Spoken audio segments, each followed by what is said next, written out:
지난 시간에 그 마음에 대해서 이제 89가지 또는 121가지 그거에 대해서 이제 공부를 했는데요. 오늘은 맨 이제 똑같이 89가지 마음에 대한 이야기인데 조금 다른 각도에서 접근을 한번 해보면서 89가지 마음의 형태에 대해서 좀 더 이제 다양하게 한번 알아보는 시간을 갖도록 하겠습니다. 이제 오늘 공부할 내용은 제 3장, 그러니까 이 책으로 아비담마 길라잡이의 3장에 대한 이야기입니다. 일반적인 항목의 길라잡이라고 해서 지금까지 이제 1장하고 2장을 거의 공부를 다 했고요. 그 3장에서 일반적인 항목이라고 하는 여기서 이제 나오는 게 느낌하고 원인, 토대, 문, 대상, 이제 역할 이런 식으로 이제 4장에서 공부하게 된 인식 과정의 전 단계라고도 할 수 있고 또 앞에서 공부한 그 89가지 마음에 대해서 복습하는 시간이라고 생각을 하셔도 됩니다.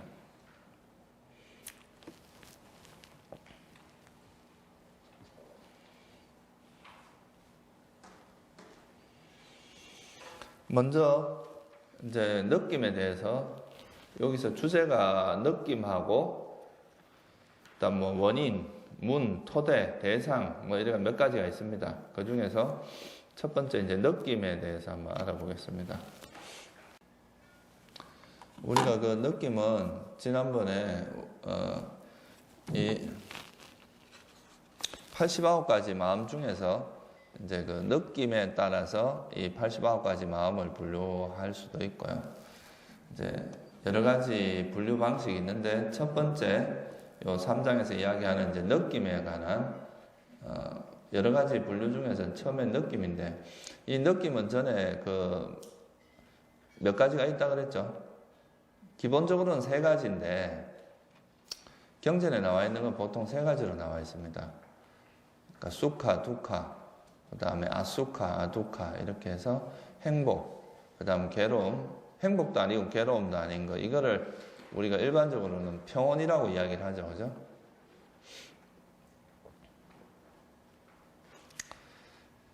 그래서 이 이제 3가지인데 거기서 행복을 우리 육체적인 행복과 정신적인 행복 그리고 괴로움을 육체적인 행복과 육체적인 괴로움하고 정신적인 괴로움 이렇게 나누면 5가지로 나눌 수가 있는데 여기서 말하는 육체적인 괴로움이라는 뜻은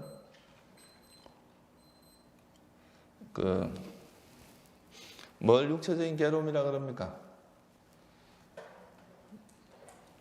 몸이 괴로움을 느끼는 건 아니잖아요, 그죠? 그러니까 뭐에서 일어나는 걸 육체적인 거라 그랬어요?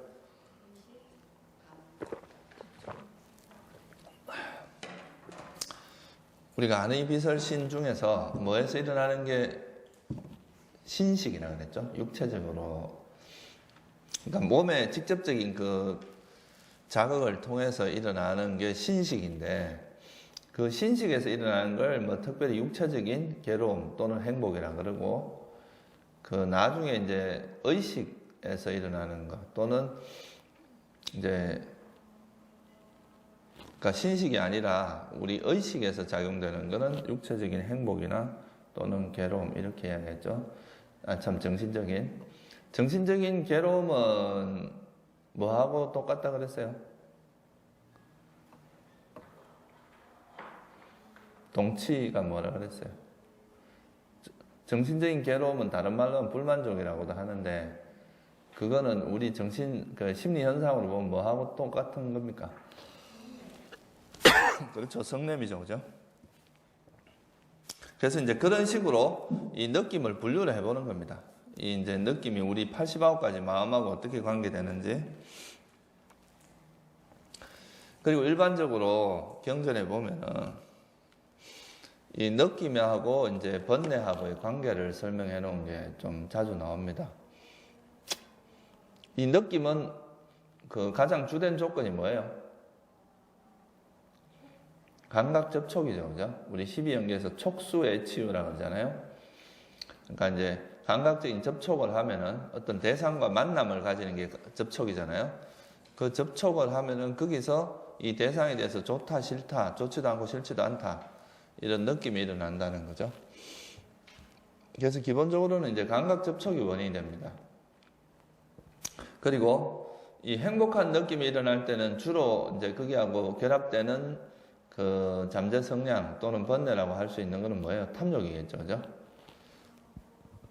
괴로운 느낌하고는 그것을 싫어하는 성냄이 드러날 거고, 이 평온이라고 하는 것에서는 평온은 주로 이 행복이나 괴로운 느낌은 그 느낌이 뚜렷합니다. 누가 느껴도 아, 이거는 행복이다, 괴로움이다 쉽게 이제 알 수 있는데, 이 평온의 느낌은 이제 파악하기도 좀 힘들고 정확히 감지하기 힘들기 때문에 여기는 어리석음이 작용할 가능성이 높다, 그렇게 이야기를 합니다. 그래서 경전은 이렇게 이제 각 느낌에 비해서 주로 어떤 번뇌가 일어나는지에 대한 설명이죠.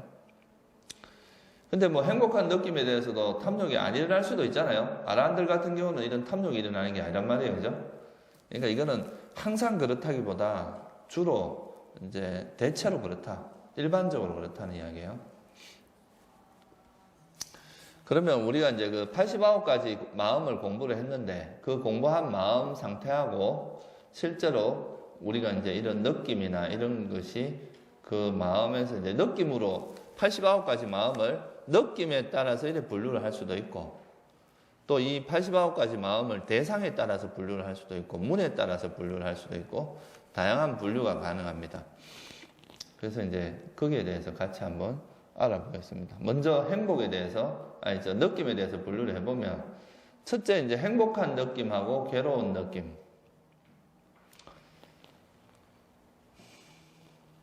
그러니까 행복한 느낌하고 괴로운 느낌은 이제 두 가지로 나눠진다 그랬죠. 육체적인 거하고 정신적인 거죠. 육체적인 행복한 느낌은 언제밖에 없어요?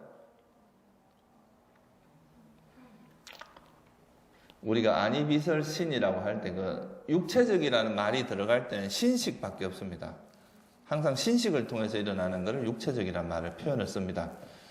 우리가 이제 이거를 잘못 이해하면 육체적이란 말을 몸이 느낀다 이렇게 생각할 수도 있는데, 그게 아니라 몸의 자극을 느끼는 그게 뭐예요? 신식이잖아요. 그래서 이제 몸에 어떤, 예를 들어 주먹으로 때렸을 때 그 때리면 몸에서 그 감각을 느끼잖아요.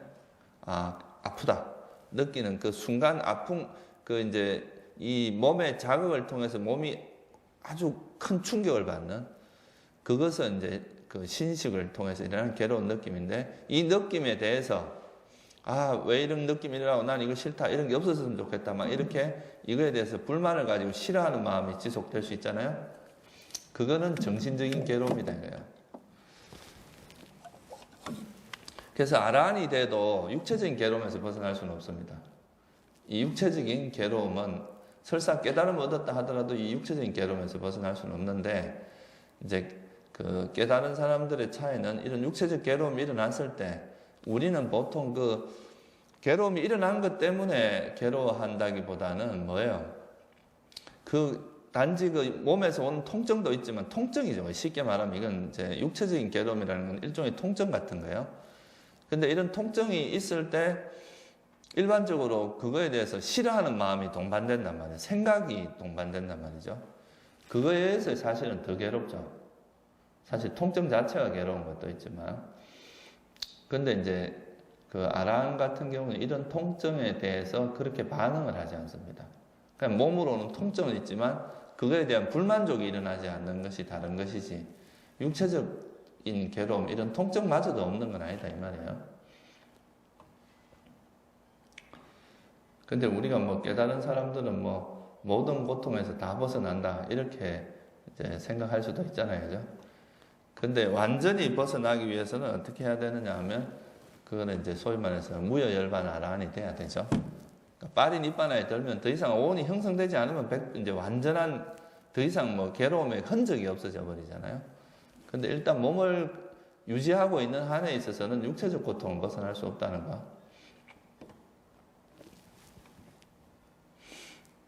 그래서 이제 육체적인 행복한 느낌은 그 우리가 과보 중에서 전오식을 우리가 한 쌍의 전오식이라는 표현을 썼죠, 그죠?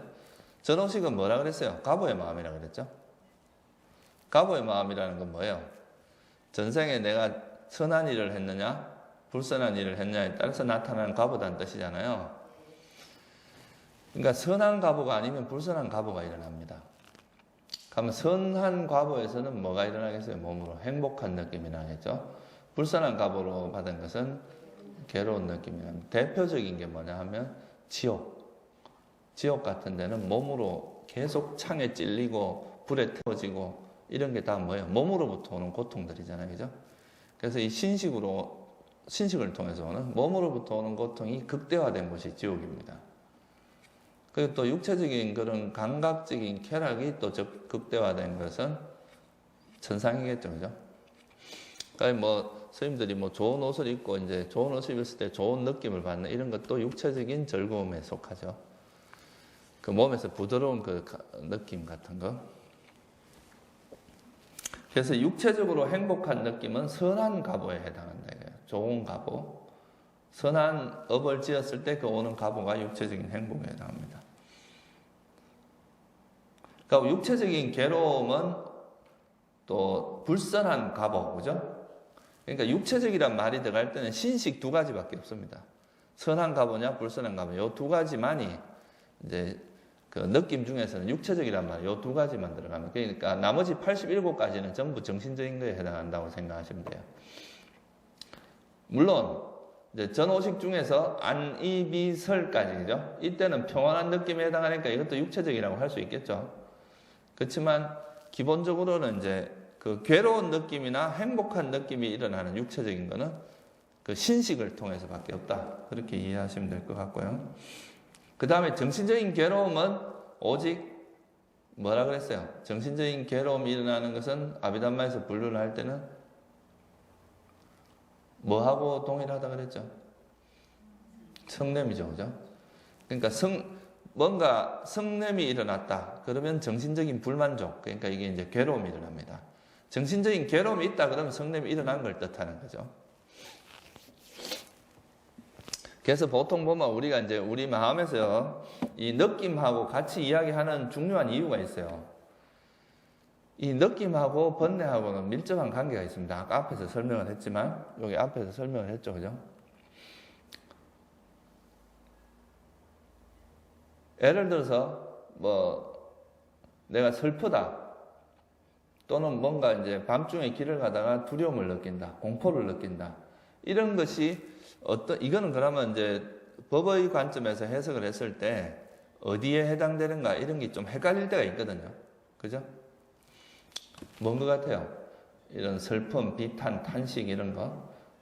근데 그게 그냥 그 자체로 보면 이게 어떤 그러니까 심리 현상이 들어가는지를 이해하기 힘들 때가 있어요. 근데 이걸 느낌으로 이렇게 환원을 해서 보면 이 슬픔이나 비탄, 탄식 또는 뭐 공포, 두려움 이런 게 일어날 때 그 느낌은 뭐가 되겠어요? 행복한 느낌이겠어요? 괴로운 느낌이겠어요? 그러니까 정신적인 괴로움이죠, 그죠? 그러니까 이런 정신적인 괴로움은 전부 어디에 들어가면 성냄에 들어간다 이 말이에요. 그래서 사실 우리가 그 심리 현상을 정확히 잘 파악하기 힘들 때는 그 느낌을 통해서 파악할 수도 있다 이 말이에요. 일반적으로. 그래서 우리가 이제 고성제를 이야기할 때 에벨리고가 있고 또 원정해고가 있고 구부덕고가 있잖아요, 그죠? 그 나머지 하나가 뭐 오음성고다 이렇게 표현하잖아요. 그게 뭐냐면 슬픔, 비탄, 탄식, 절망 뭐 이런 거거든요. 근데 이거를 법의 관점에서 이해를 하면 그건 뭐냐면 성냄이라고 있다. 왜냐하면 여기는 불만족, 괴로움이 정신적인 괴로움이 들어가기 때문에.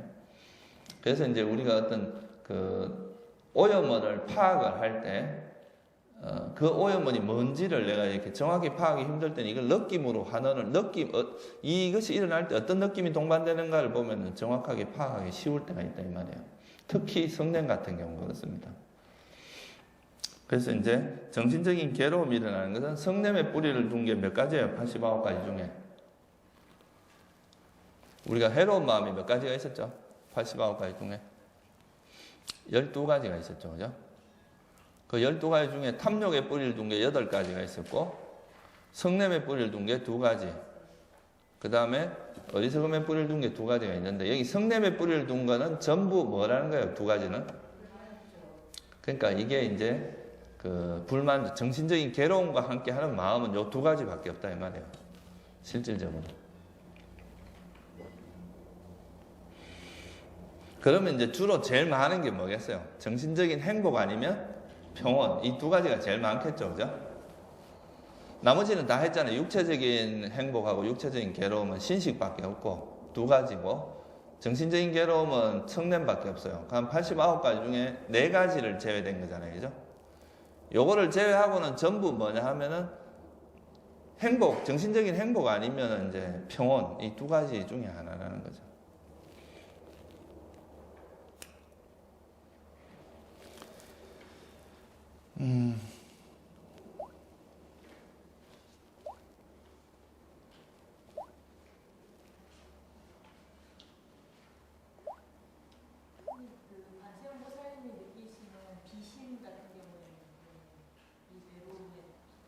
아니, 그 연민과 그거는 선한 마음이잖아요. 연민심이라고 하는 거는 선한 마음에 들어가잖아요. 선한 마음 같은 경우는 행복 아니면 평온이거든요. 정신의 고통을 느끼시는 거잖아요. 그렇다고 해서 자기가 괴로워진 않아요. 그러니까 그 사람의 고통을 느낀다기보다, 연민심, 불교에서 말하는 연민은 그거는 이제 세속에서 말하는 동정, 뭐 우리가 그걸 뭐라 그러죠? 영어로 엠퍼시라 그러나? 이렇게 공감한다고 이야기하는 거죠. 상대 아픔을 같이 느끼는. 부처님이 중생이 아프다 그래서 당신도 아프고 이러진 않거든요. 당신의 마음의 동요는 없어요. 단지 그 불교에서 말하는 연민심이라고 하는 거는 상대의 괴로움을 덜어주고자 하는 마음이거든요. 그러니까 그 사람이 고통받고 있으면 그 사람의 고통을 덜어주기 위한 어떤 조치를 한다거나 그 사람을 위해서 뭔가 내가 해줄 수 있는 최선을 다하는 그런 거지, 내 마음이 같이 괴로워지지 않는다 이 말이에요. 만약에 같이 괴로워진다는 건 나도 그 슬픔에 동화되는 거예요. 그럼 나도 결국은 그게 그 성냄이 일어난 거나 똑같습니다. 그러니까 자식이 죽었을 때 부모가 막 울고 불고 하는 그런 걸 우리 연민심이라고 하지 않는다 이 말이에요. 그건 똑같이 슬픔이 일어났고 똑같이 성냄이 일어났다고 말할 수밖에 없는 거죠. 무슨 말인지 차이가 이해가 되세요? 그래서 부처님께서 하시는 그런 마음은, 우리가 연민심이라고 하는 거는 내 마음에 동료가 있으면 안 됩니다. 자기 마음은 평온하고 안정되어 있는 상태인데, 단지 내 마음이 평안한 상태에서 그 사람에게 이제 도움이 되는 행위를 하는, 도움이 되는 이제 그 사람을 도와주려고 하고 그런 마음으로 대처를 하는 거지. 안 그러면 부처님이 막 항상 울기에 바쁘실걸요. 모든 중생에 대해서 연민심을 가지니까.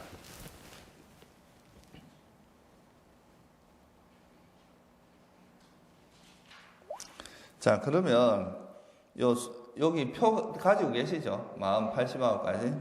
이걸 가지고 한번 따져봅시다. 그럼 여기서 첫 번째 이제 탐욕의 뿌리 8가지가 있잖아요. 그죠?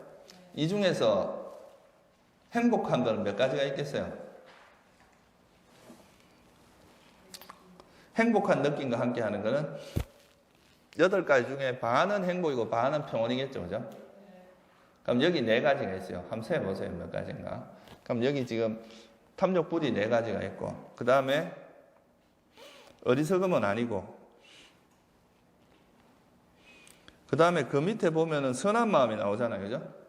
선한 마음이 8가지가 있죠. 그죠? 그 중에서 행복은 몇 가지겠어요?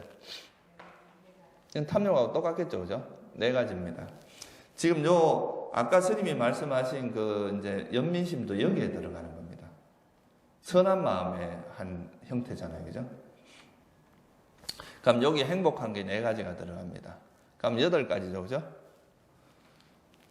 그 다음에 그 옆에 있는 거, 지금 이제 과보의 마음에도 똑같은 패턴이잖아요. 과보 작용 이게, 그죠? 그래서 여기도 각각 4개씩이 행복한 마음이 들어있겠죠? 그러면 그게 지금 아름다운 마음이라고 하는 것, 저게 이제 12가지가 저기 들어가는 거예요. 무슨 말씀인지 아시겠죠? 그 다음에 그 위에 원인 없는 거에서 따져보면 행복이 있어요, 없어요? 여기는 행복이 없죠, 그죠? 딱 한 가지 있습니다. 뭐가 있어요? 미소 짓게 하는 마음. 미소 짓게 하는 마음은 희열이 함께 하죠, 그죠? 그래서 여기도 행복이 들어갑니다. 그럼 욕계 마음 중에는 들어가는 게 몇 가지밖에 없어요. 저기 탐욕 뿌리로 하는 4가지하고 아름다운 마음에서 4개, 12가지, 그리고 기쁨 조사, 조사도 하나 들어가네요. 이제 기쁨 조사라고 있었죠, 조사 중에, 그죠? 선한 과보에서는 기쁨 조사라고 있었습니다. 그러면 욕계에서는 18가지의 마음의 형태가 있겠죠. 기쁨과 함께 하는 게, 그죠? 되시죠? 그 다음 색계는 몇 가지 있겠어요? 색계는 보세요. 초선은 그 선의 구성 요소가 5가지가 있다고 그랬습니다. 그죠? 뭐뭐 그랬어요? 일으킨 생각, 지속적 고찰, 희열, 행복, 그 다음에 마음의 심일경성이라고 하는 집중 상태. 그죠? 근데 여기서 초선에는 일으킨 생각을 버리고 들어가고, 2선은 지속적 고찰 버리고, 3선에서는 희열을 버리고, 4선에서는 뭐가 버려져요? 행복을 버리고 평온을 버리면 5선에 들어가잖아요, 그죠?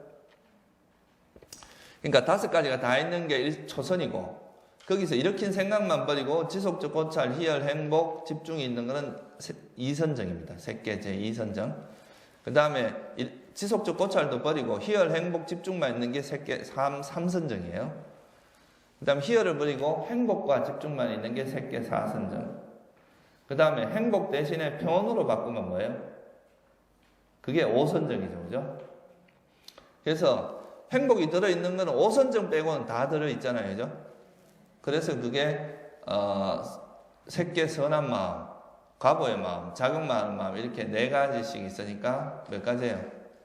색계는 4, 3, 12, 12가지죠, 그죠? 그래서 색계 12가지가 있는 거죠. 출세관에서도 여기가 이제 여기서 말하는 거는 121가지의 그걸 가지고 이야기하는 겁니다. 지금 출세관이 8가지가 있는데 마음의 형태가, 그죠? 그게 초선에 해당하는 8가지가 있고 2선에 해당하는 8가지, 3선, 4선, 5선 이러면 또 40가지가 된다고 말씀드렸죠, 그죠? 그러면 여기서도 마찬가지로 5선 빼고 4선까지는 다 행복이 있죠. 그러면 그거 8 곱하기 4죠, 그죠? 4, 8이 32. 무슨 말씀 이해되시죠? 그러니까 여기서는, 지금 여기서 분류할 때는 121가지로 분류하는 분류법이에요. 89가지로 분류를 하면은 이제 이렇게 세세하게 나눌 수가 없단 말이에요. 느낌을 가지고 할 때는 121가지의 분류법으로 하는 겁니다. 그러면 총 합치면 몇 가지예요? 18가지, 욕계 18, 색계 12. 출세관은, 무색계는 있어요, 없어요? 무색계는 전부 5선에 해당하잖아요, 그죠? 선의 구성요소는 다 5선하고 동일하니까 거기는 행복이 없습니다. 그래서 색계 12개, 출세관에 32개 이래가지고 총 62가지 형태가 있다 이거예요.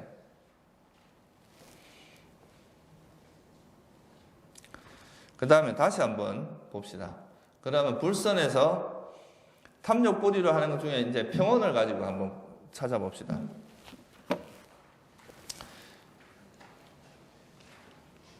이 평온에서는 일단 탐욕 뿌리로 한 거에는 몇 가지가 있어요. 그러니까 이제 아까 행복인 거 4가지 빼면 이제 평온인 게 4가지가 남죠, 그죠? 그 다음에 어리석은 뿌리도 다 평온에 해당합니다. 그럼 2가지가 더 들어가죠. 그럼 해로운 마음에는 6가지가 있어요. 평온과 함께하는 마음이, 그죠? 그 다음에 아름다운 마음은 이제 선, 작용, 과보 이 3가지를 말하잖아요. 여기서는 뭐가 있어요? 여기도 아까 하고 딱 반이죠, 그죠? 행복 반, 평온 반 이렇잖아요, 그죠? 그럼 몇 가지예요? 아름다운 마음은 12가지고, 그죠? 그렇죠? 그 다음에 이거는 지금 원인이 있는 마음이고 원인이 없는 마음이 18가지가 있는데 그 중에서 신식 두 가지는 뭐예요? 행복 아니면 괴로움이잖아요. 육체적 행복 아니면 괴로움, 그죠? 그 다음에 아까 기쁨 조사가 있었죠? 그거는 행복에 해당합니다. 그리고 또 뭐가 있었어요? 미소 짓게 하는 마음도 행복에 해당하죠, 그죠? 그럼 그 네 가지를 빼면 나머지 14가지는 전부 평온에 해당합니다. 그렇죠?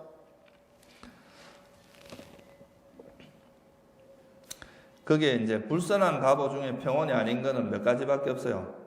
한 가지밖에 없죠, 그죠? 신식에서 고통인 거. 그 다음 선한 갑오 중에서 평온이 아닌 것은 신식의 행복하고 희열조사, 행복조사 그 두 가지죠, 그죠? 그 다음 작용만 하는 마음에서는 미소 짓게 하는 마음 거기만 행복이 있으니까 이 네 가지를 빼고 나면 14가지. 그럼 요게 몇 가지입니까? 해로운 게 6가지고 원인 없는 게 14가지고 그 다음에 이제 아름다운 마음이 12가지 해서 총 32가지가 돼요. 6개에서는. 그 다음에 3개에서는 아까 뭐만 평온에 해당하겠어요?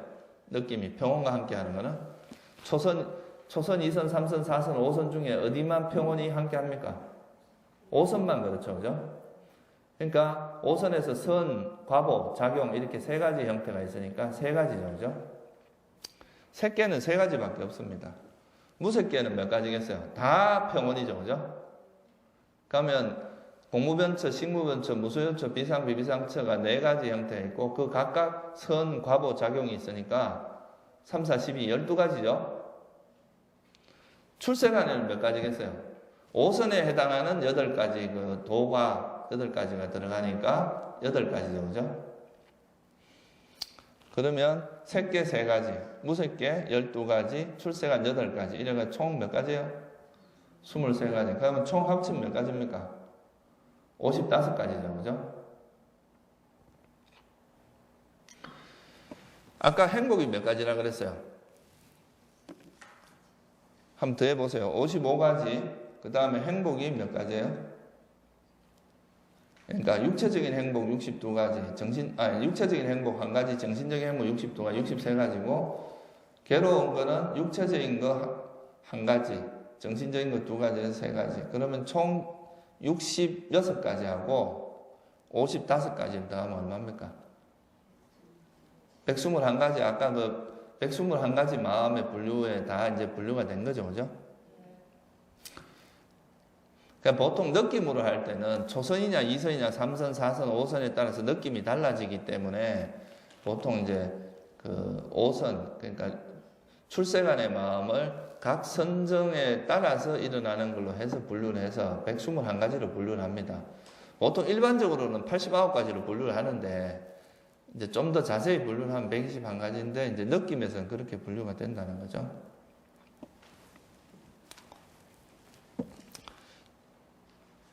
이거는 이제 우리 마음의 형태가, 그러니까 오음에서 항상 함께 하는 게 뭐라 그랬습니까? 우리 오는 뭐 수, 상, 행, 식이잖아요. 그죠? 여기에 수가 들어가잖아요. 수.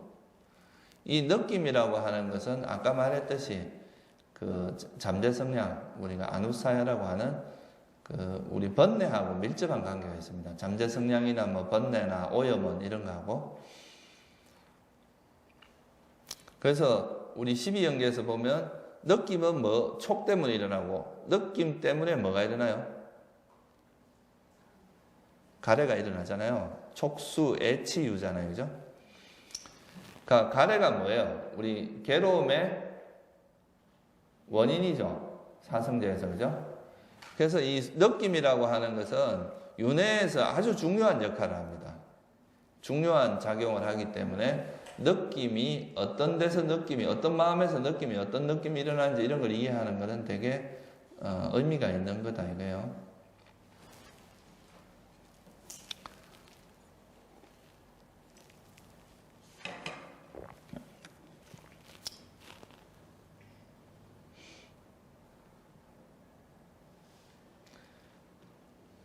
그 다음에 이제 두 번째로 중요한 거는 원인입니다. 원인.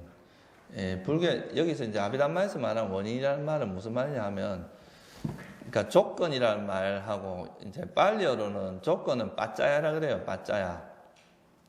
그래서 우리가 그 연기를 빨리어로 빠띠자 사무빠다 이렇게 이야기하거든요. 빠띠자라는 게 조건이고 사무빠다라는 거는 일어나다 이런 말이에요. 그래서 그걸 중국에서 조건 연자하고 일어날 기자를 써서 연기로 번역을 한 거죠.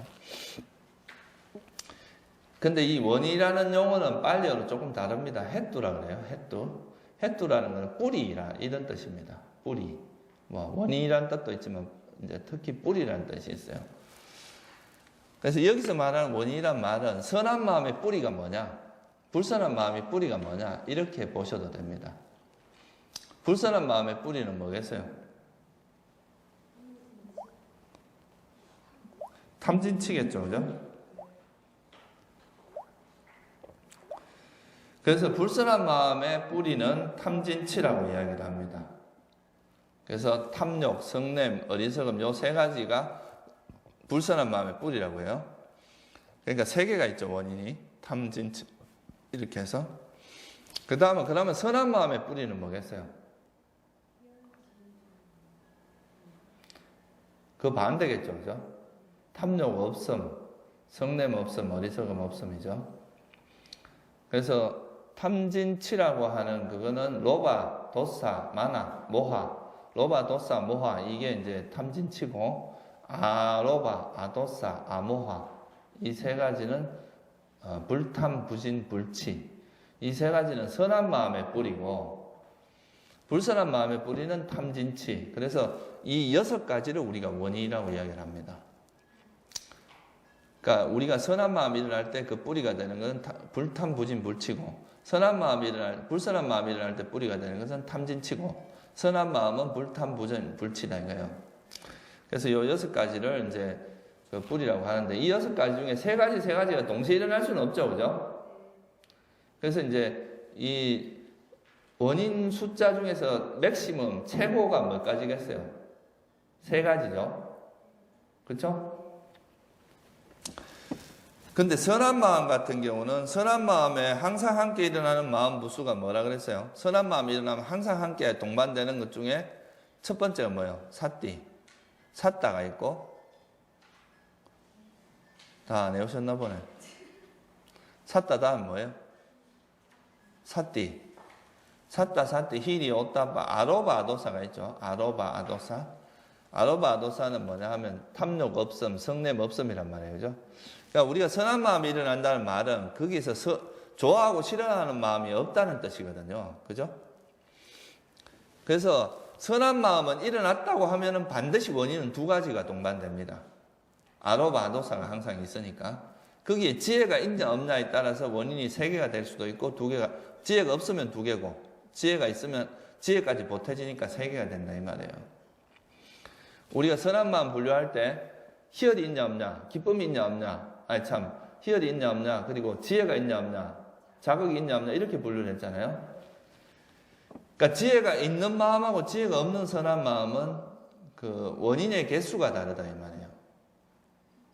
그러니까 지혜가 없는 마음은 원인이 2가지밖에 안 되고 지혜가 있는 마음은 원인이 3가지로 되는데 결국은 보세요. 이 원인이라는 건 뿌리인데 이 뿌리가 많으면 많을수록 그 나무의 힘이 세겠어요. 세겠죠, 그죠?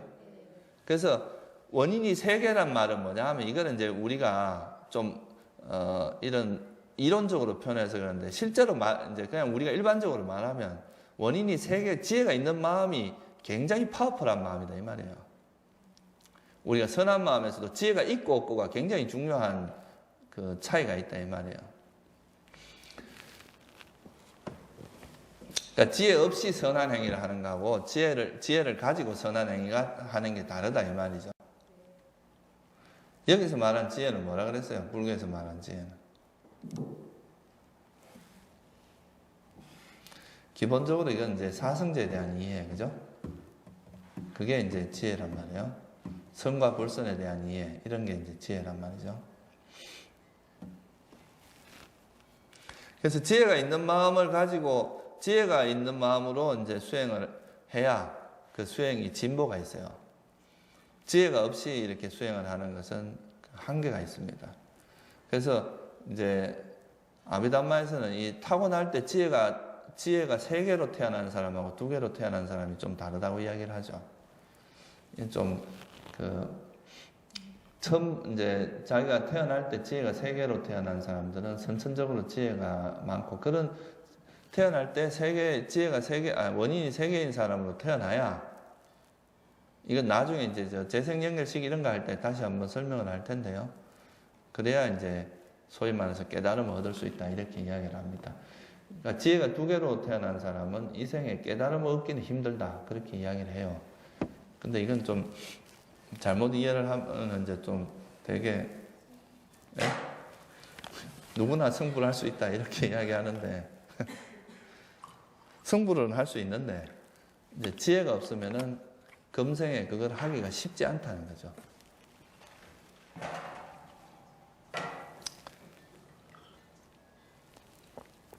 그래서 원인이 많을수록 그 마음은 힘이 세다는, 그렇게 이해를 하시면 돼요. 쉽게 말하면 마음의 파워가 세다 이 말이에요. 그래서 선한 마음이 일어났다 그러면 원인이 이제 2개 또는 3개입니다. 지혜가 있느냐 없느냐에 따라서 지혜가 없으면 2개가 되고 지혜가 있으면 3개가 된다 이 말이에요. 근데 불선한 마음은 항상 함께하는 마음 부수가 뭐였어요? 모하, 아이리카, 아노따빠, 우따짜, 어리석음, 그리고 양심 없음, 수치심 없음, 덜뜸, 요 4가지였잖아요. 이 중에 어리석음만이 항상 들어갑니다. 모든 불선한 마음에는. 그러면 항상 원인은 적어도 하나 이상이죠, 그죠? 근데 그 중에서 이제 또 원인이 될 수 있는 게 탐욕 아니면 성냄인데, 탐욕과 성냄은 동시에 일어날 수 없잖아요. 그러니까 원인이 최대치가 몇 가지겠어요? 그렇죠. 어리석음만 있으면 1가지고, 어리석음하고 탐욕이나 어리석음과 성냄이 함께하면 2가지가 된다 이 말이에요. 그러니까 이제 선한 마음은 항상 원인이 2개 아니면 3개고, 불선한 마음은 원인이 1개 아니면 2개다예요. 속가 있을 때 뭐 포카를 쳐보셨는지 모르겠는데, 포카 칠 때도 딱 한 끗 이렇게 앞서 있는 게 제일 무섭죠, 그죠? 지금 이것도 보면 불선한 마음보다 원인이 딱 1개 이상 많습니다. 뭐 좀 속된 말로 하면 그만큼 이제 선한 마음의 파워가 불선한 마음보다 세다 이 말이에요. 그렇기 때문에 이 선한 마음이, 안 그러면은 불선한 마음의 파워가 더 세면 우리가 아무리 노력을 해도 이걸 잡을 수가 없겠죠. 그러니까 버릴 수가 없다 이 말이에요, 불선한 마음을. 그런데 선한 마음의 파워가 다행히도 더 세기 때문에 이 지혜의 힘을 가지고 불선한 마음을 제압할 수 있다 이거죠. 이 원인이라는 거는 이제 나중에 스님들이 5장에서 공부를 하게 되는데, 그 윤회를 이제 설명을 할 때 내가 이 생에서 죽을 때 원인이 몇 개인 마음으로 죽느냐에 따라서 다음 생이 달라집니다. 태어날 때. 그리고 이제 태어날 때 원인이 몇 개인 존재로 태어나냐에 따라서 또 그 삶이 좀 영향을 받아요. 그래서 이제 이 원인이라는 거는 그런 측면에서도 이제 차이가 있어요. 그러니까 죽을 때 원인이 3개로 죽느냐, 2개로 죽느냐, 이런 거에 따라서 그 다음에 태어날 때 맥시멈이 정해지거든요. 죽을 때 원인 2개로 죽은 사람이 태어날 때 2개 이상이 될 수가 없어요. 죽는 마음에서 원인이 3개가 돼야 태어날 때도 3개로 태어날 가능성이 있다 이 말이에요. 그건 되죠. 이 생에 열심히 노력하면, 이제 우리가 수행을 하면 다 지혜가 함께 하잖아요. 그래서 이 생에 수행을 열심히 한 사람은 죽을 때 원인 3개로 죽을 수 있어요. 근데 이제 수행 안 하고 그냥 빈둥빈둥 노는 사람들은 이제 원인이 3개가 될 수가 없겠죠. 그런 경우는 오히려 불선한 마음이 나타나겠죠, 죽을 때. 그래서 이제 우리가 보통 사마타, 위파사나 이렇게 수행을 한다고 할 때는 다 원인 3개짜리 마음입니다. 지혜가 함께 하기 때문에. 우리가 보통 팔정도를 닦을 때는 다 원인 3개짜리 마음이에요. 그래서 항상 수행을 통해서 평소에, 그러니까 이제 항상 지혜와 이런 이제 알아차림이 함께한 그런 수행만 하면은 그게 계속 원인 3개인 마음을 계속 일으키는 게 돼서, 그게 이제 많아지면 죽을 때도 그 원인 3개가 나타날 가능성이 훨씬 높아지겠죠. 그래서 이제 앞에 우리가 마음을 89가지로 분류를 할 때, 거기 보면 뭐라고 하냐면 원인 있는 마음, 원인 없는 마음, 이런 말이 나오죠, 그죠?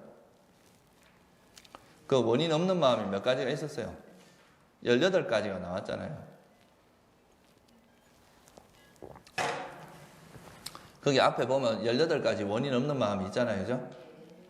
그 중에서 선한 가보가 불선한 가보가 7개, 선한 가보가 8가지, 작용 많은 게 3가지, 이렇게 해서 총 18가지가 있는데,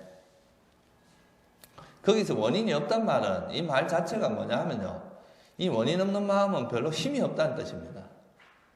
그러니까 보세요. 거기 있는 전오식 같은 경우도 그냥 비춰주는 역할밖에 안 해요. 이것이 어떤 의지적 작용이나 이런 게 거의 안 들어간단 말이에요. 수동적인 마음입니다. 그냥 어떤 대상이 나타나면 눈에 비춰주고 소리가 들리면 소리를 들어주는 정도지, 이거에 대해서 뭐 이거를 무상고 무화로 보거나 무슨 판단을 하거나 이해를 하거나 이런 게 불가능한 마음 상태다. 아주 원초적인 마음 상태죠. 그죠? 받아들인다는 거는 뭐냐 하면, 전오식에서 본 거, 예를 들면 눈에서 이제 들어온 정보를 그냥 의식으로 연결시켜주는 역할을 하는 거예요. 그러면 이거 자체가 별로 큰 의미가 있는 게 아니죠. 그죠? 그러니까 이런 거는 힘이 없다 이 말이에요. 마음에. 어떻게 보면 그냥 이렇게 자동 프로세스로 진행되는 그런 마음의 형태. 뭔가 들어오면 그냥 저절로 이래 알아지는 거지, 우리가 이걸 막 알라고 막 받아들여라, 조사해라 이렇게 하진 않잖아요. 저절로 이래 되는 거잖아요. 그런 마음들은 대체로 힘이 없는데, 우리가 그거에 대해서 좋다, 싫다, 이것은 무상하다 이렇게 바라볼 때는 우리가 굉장히 정신적인 어떤 고찰에 힘이 들어가야 되죠. 이런 상태가 소위 말하는 선과 불선이 작용할 수 있는 상태예요. 그 앞전에는 그냥 그런 과보의 형태로 나타나요. 이런 건 원인이 없다 이 말이죠.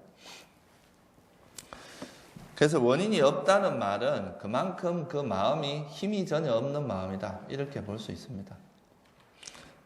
그래서 원인 없는 것은 전오식이나 받아들이고 조사, 전향하는 마음, 미소 짓는 마음, 이런 것만 원인이 없고, 원인 하나짜리는 어리석음만 있는 거 있잖아요. 그죠? 거기에 탐욕이나 성냄은 없고 그냥 어리석음만 있는 거. 뭐 예를 들면 그냥 마음이 들뜬다거나 뭐 의심이 계속 일어난다거나 이런 것은 이제 원인 하나짜리다. 어리석음을 뿌리로 하는 거 2가지 있죠. 그죠? 그것만은 이제 거기는 어리석음이라는 것만 있으니까 그게 이제 원인이 하나라 그러고, 탐욕이나 성냄 이거는 원인 2개겠죠. 그죠? 그리고 아름다운 마음에서 아까 말했을 때 지혜가 없는 마음이 4가지씩 있었잖아요. 그거는 다 뭐겠어요? 원인 2가지다 이 말이에요. 지혜가 없기 때문에. 그러면 원인 2개짜리는 몇 가지예요? 해로운 게, 어리석음은 원인 1개니까 2가지 빼고 나면 10가지가 남죠. 그죠? 그럼 해로운 마음은 대부분 어리석음을 뿌리려 하는 2가지만 빼고는 전부 원인 2개짜리입니다. 그죠? 그 다음에 아름다운 마음에서 선, 과보, 작용 많은 마음, 이 3가지 종류 중에서 지혜가 없는 마음은 다 원인 2개짜리겠죠. 그죠? 이해되시죠? 이건 그리 어려운 이야기는 아닙니다.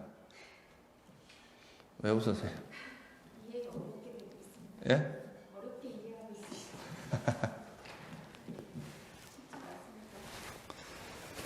그러니까 이거를 이제 이론적으로 이렇게 하면 좀 어려운데요. 선생님들이 이제 이거를 나중에 자기 삶에 이렇게 적용을 해보면은, 그러니까 우리가 평소에, 그러니까 내가 화가 치밀 때 하고 그냥 막연히 마음이 들떠 있을 때 하고, 그 마음이 어떤 마음이 더 파워가 세겠냐 이거예요.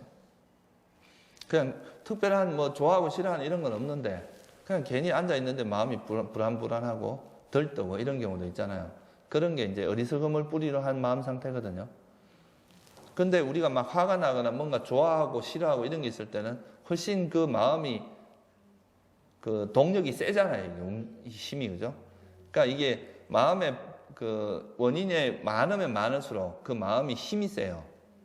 그래서 그게 이제 힘이 세다는 건 뭐냐면 갑오도 크게 이끌어낸다 이 말이에요. 힘이 약한 거는 갑오가 약한데 힘이 강하다는 건 그만큼 갑오도 세다는 얘기죠. 그러니까 수행도 여러분 만약에 지혜를 딱 가지고 지혜롭게 뭔가를 할 때 하고 그냥 아무 생각 없이 할 때 하고는 그 마음의 파워가 틀립니다. 우리가 정신 바짝 차리고 지혜를 딱 써서 할 때는 뭔가 막 마음이 기어가 걸린 것처럼 딱 이렇게 엔진에서 딱 기어 걸린 것처럼 마음이 힘이 팍팍 붙어 나가는데, 안 그러면 그냥 공회전 하듯이 뭔가 하려면 수행을 하는 것 같은데 별로 번뇌도 버려지지도 안 하고 효과가 없는 이런 상태가 될 수 있거든. 그러니까 그런 게 다 이제 이런 원인, 이거를 이제 이론적으로 따지면 원인이 몇 개냐 이거하고 관계 있는 거예요. 실제 마음 상태는 그 마음에 이제 얼마나 힘이 세냐하고 관계 있는 거고요. 원인 3개짜리가 아니면 깨달음이 원이랍니다. 원인 3개의 마음 중에서도 이제 이 지혜가 성숙했을 때, 그 원인 3개의 마음에서 지혜가 성숙했을 때,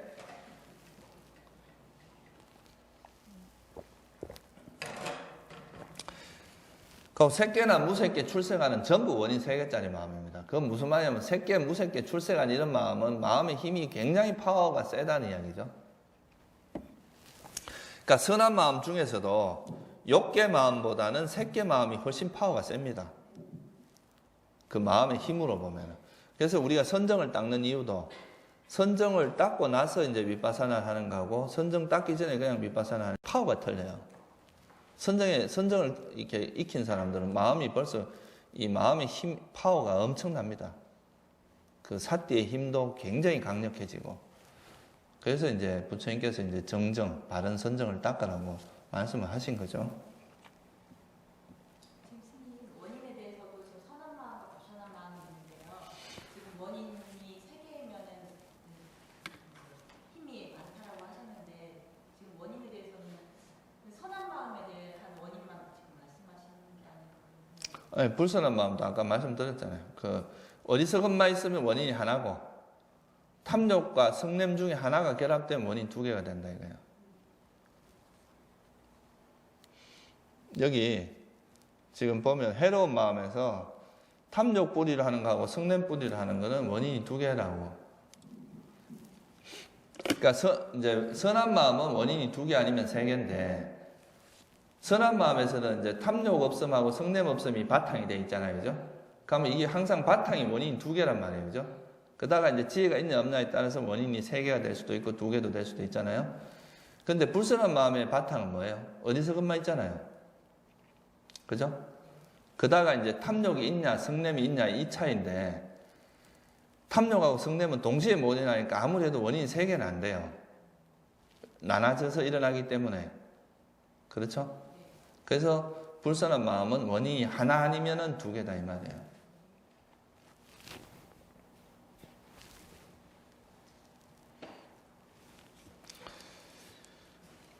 어떻게 보면요, 이제 일반적인 항목에 이게 나오는 이 이야기들은요, 나중에 스님들이 이제 사장하고 인식과정하고 그 인식과정을 벗어난 이제 윤회에 대한 이야기 이런 걸 하다 보면 왜 이런 거를 분류를 했는지가 좀 이해가 됩니다.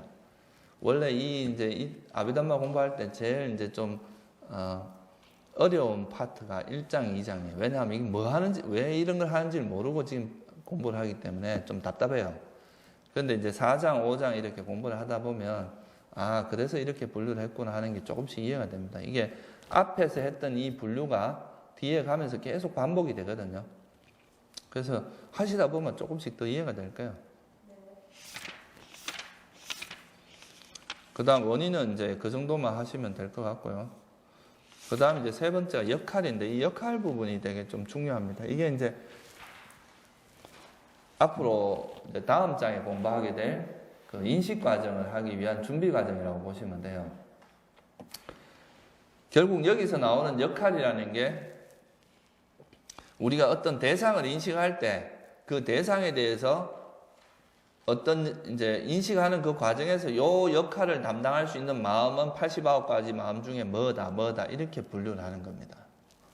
그러니까 이 그 89가지 마음을 분류한 거에는 이 역할하고 아주 밀접한 관계가 있어요.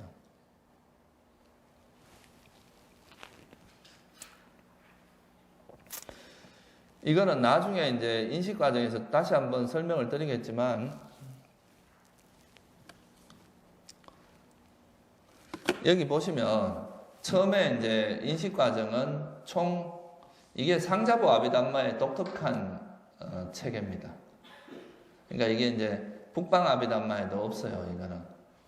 그러니까 우리가 보통 아비담마 구사를 하는데 이런 체계가 없습니다. 근데 이제 남방에서 지금 하는 이 체계에서만 이 17심찰라설이 있어요. 17. 여기 지금 그 마음의 요 가지수가 세보면 17가지입니다. 이 17가지는 뭐하고 관계 있느냐 하면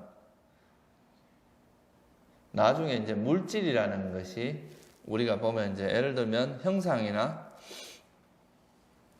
이 물질은 나중에 이제 6장에서 공부하게 되는데 소위 말하는 깔라빠라고 하는 게 있어요. 아주 작은 이제 입자인데 모든 물질은 그런 이제 작은 뭐 요즘 말로 하면 뭐 이렇게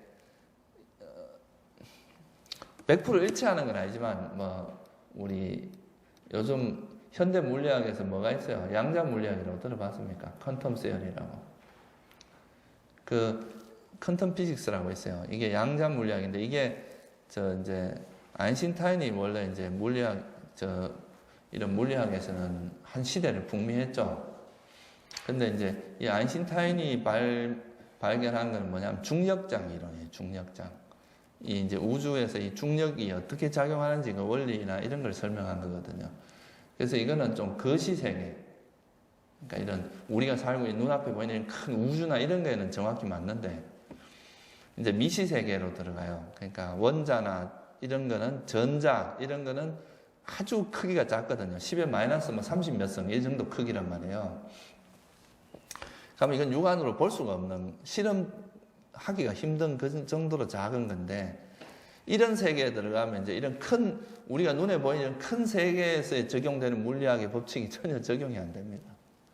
그래서 이런 데서는 또 새로운 물리학의 체계가 필요한데 그게 양자 물리학이거든요.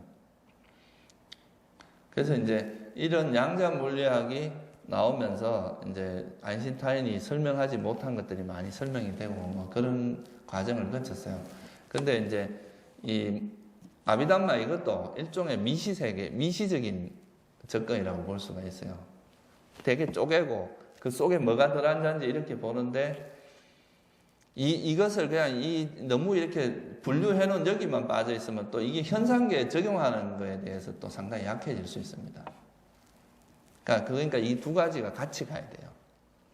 이렇게 분류를 하지만 이런 것들이 또 우리 삶에서 또 어떻게 적용되는지를 연결고리를 찾아서 그러니까 내가 이런 아비담마를 공부하지만 그게 우리 삶에서 이렇게 적용되는 거를 계속 관찰하면서 공부를 해야 이게 진짜 의미 있는 공부가 되지.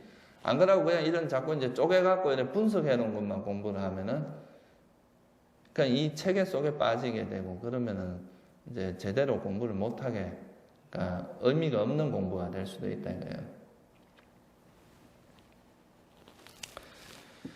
근데 하여간 내 이야기를 하려고 하는 건 뭐냐 하면요. 이제 나중에 깔라빠라고 하는 아주 작은 입자가 있는데 이게 이제 물질인데 물질의 이제 최소 단위라고 보는데 일어났다가 이렇게 사라져요. 이거는 우리 마음도 일어났다가 사라지잖아요, 그죠?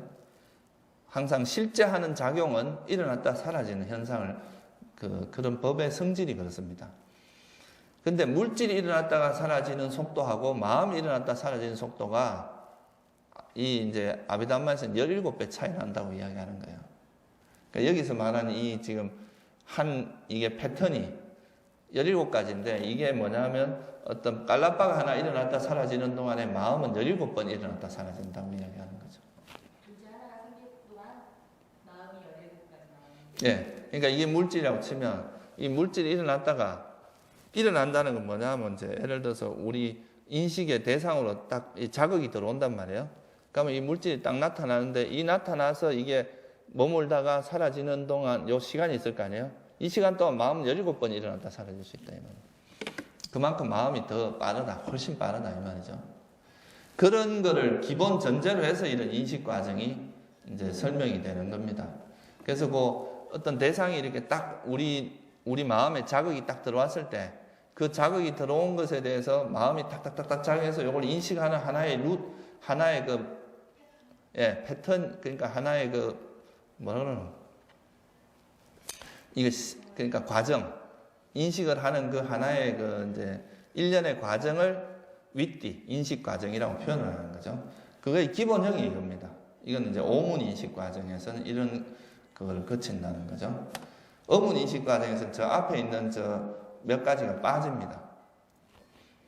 그건 이제 나중에 설명을 드리기로 하고요. 그래서 최대한 일어날 수 있는 게 17가지. 지금 여기서 표현된 게 17가지가 최대로 일어날 수 있는.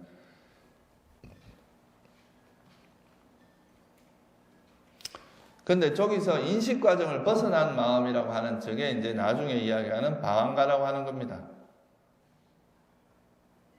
저거는 그러니까 이제 일종의 과보의 마음인데 전생에 내가 지은 업하고 관계가 있어요.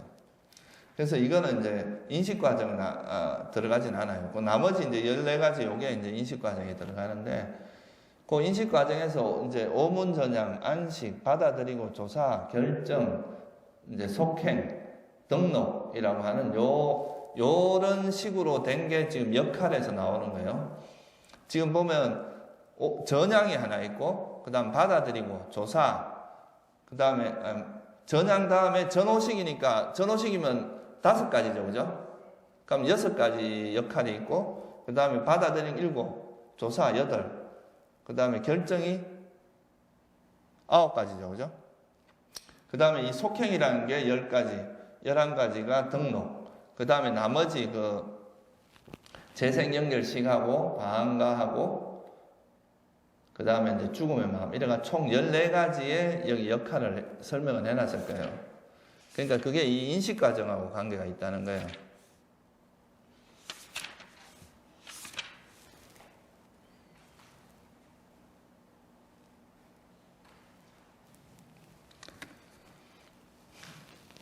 어분 인식 과정에서는 앞에서 이제 뭐 오문 전향 받아들이고 조사하고 오문 전향 전호식 받아들이고 조사하는 이 과정이 빠집니다. 왜냐하면 어문으로 바로 들어오니까.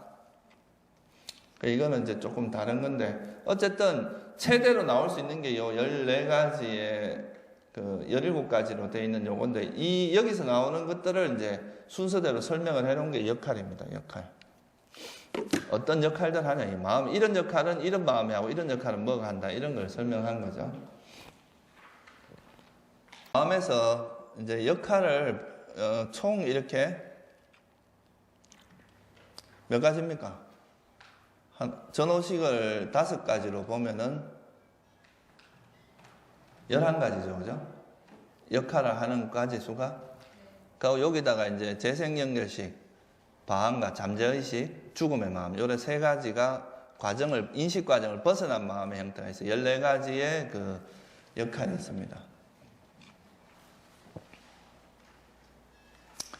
여기 인식 과정에서 보면 저기 E라고 되어 있는 저게 I consciousness, 그러니까 이제 저 안식이라고 보면 돼요.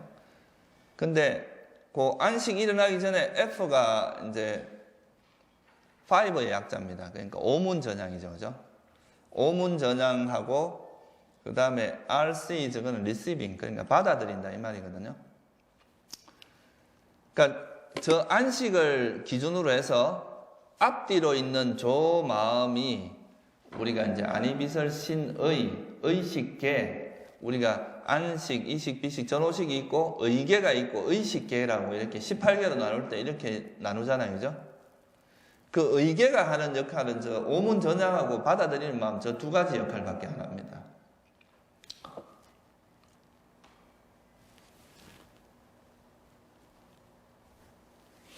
이거는 뭐냐 하면 이제 전호식이라고 하는 건 색성향 미촉에 대한 인식이잖아요. 그죠? 예를 들어서 소리가 이래. 내가 손을 들으면 이게 이제 형상이 나타난단 말이에요. 그러면 이 형상을 보고 스님들이 형상으로 마음이 이렇게 딱 전향되는 게 오문 전향입니다. 형상이 나타났을 때 우리 마음이 그쪽으로 전향이 돼야 그거에 대한 인식이 일어나잖아요. 그죠? 지금 밖에도 무슨 소리가 있는데 우리가 전향을 안 하면 그 인식이 아니란단 말이에요. 처음에 전향해 주는 게 이제 오문 전향이에요. 그러면 그 전향이 되면 이 손으로 이제 마음이 이렇게 기울어지면 이렇게 그러니까 방향이 이렇게 틀어지는 거지. 향하게 한다 이 말이에요. 향하게 한다. 그럼 이 손을 보고 이 이제 안식에 눈에 이래 망막이 맺히면서 이걸 딱 보는 작용을 하는 게 안식이에요. 그냥 안식은 단지 그냥 대상을 보는 역할만 합니다. 이거에 대한 분석이나 이런 건 전혀 없어요. 그냥 단순하게 이렇게 딱 보는 역할만 하죠. 그러면 그때 얻어진 정보를 그대로 의식으로 연결시켜 주는 게 저 받아들이는 마음이에요.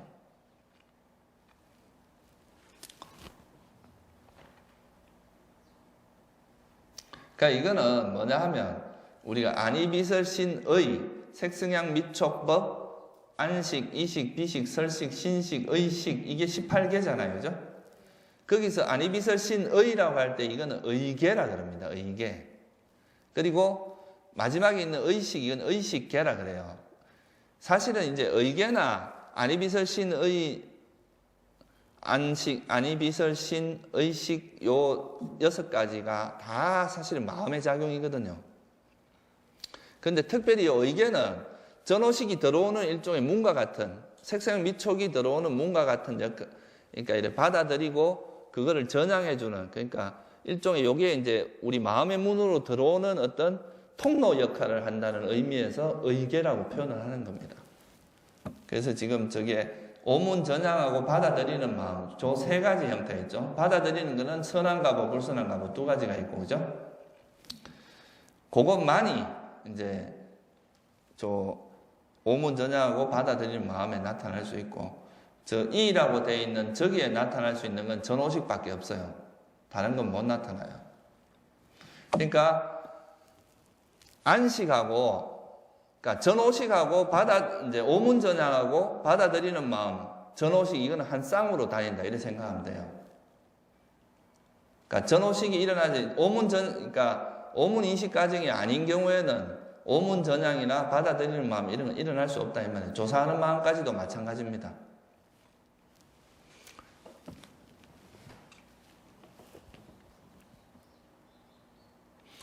그래서 이거는 쉽게 이야기하면 이렇게 생각하면 됩니다. 여기 이제 형상이 있어요. 형상이 있는데 이 형상이 나타났을 때 이 형상으로 딱 전향을 해주는 게 저 전향입니다.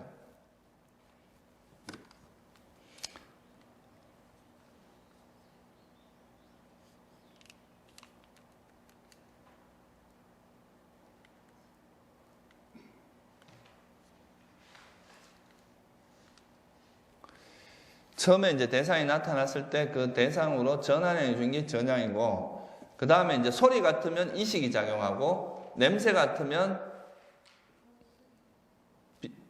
비식이 작용하고, 맛은 설식, 이렇게 작용을 하는 거죠. 그래서 전오식이 작용하고, 거기서 전오식에서 딱 인지한 것, 전오식은 그냥 딱 그냥 대상을 이렇게 딱 포착하는 역할밖에 안 합니다.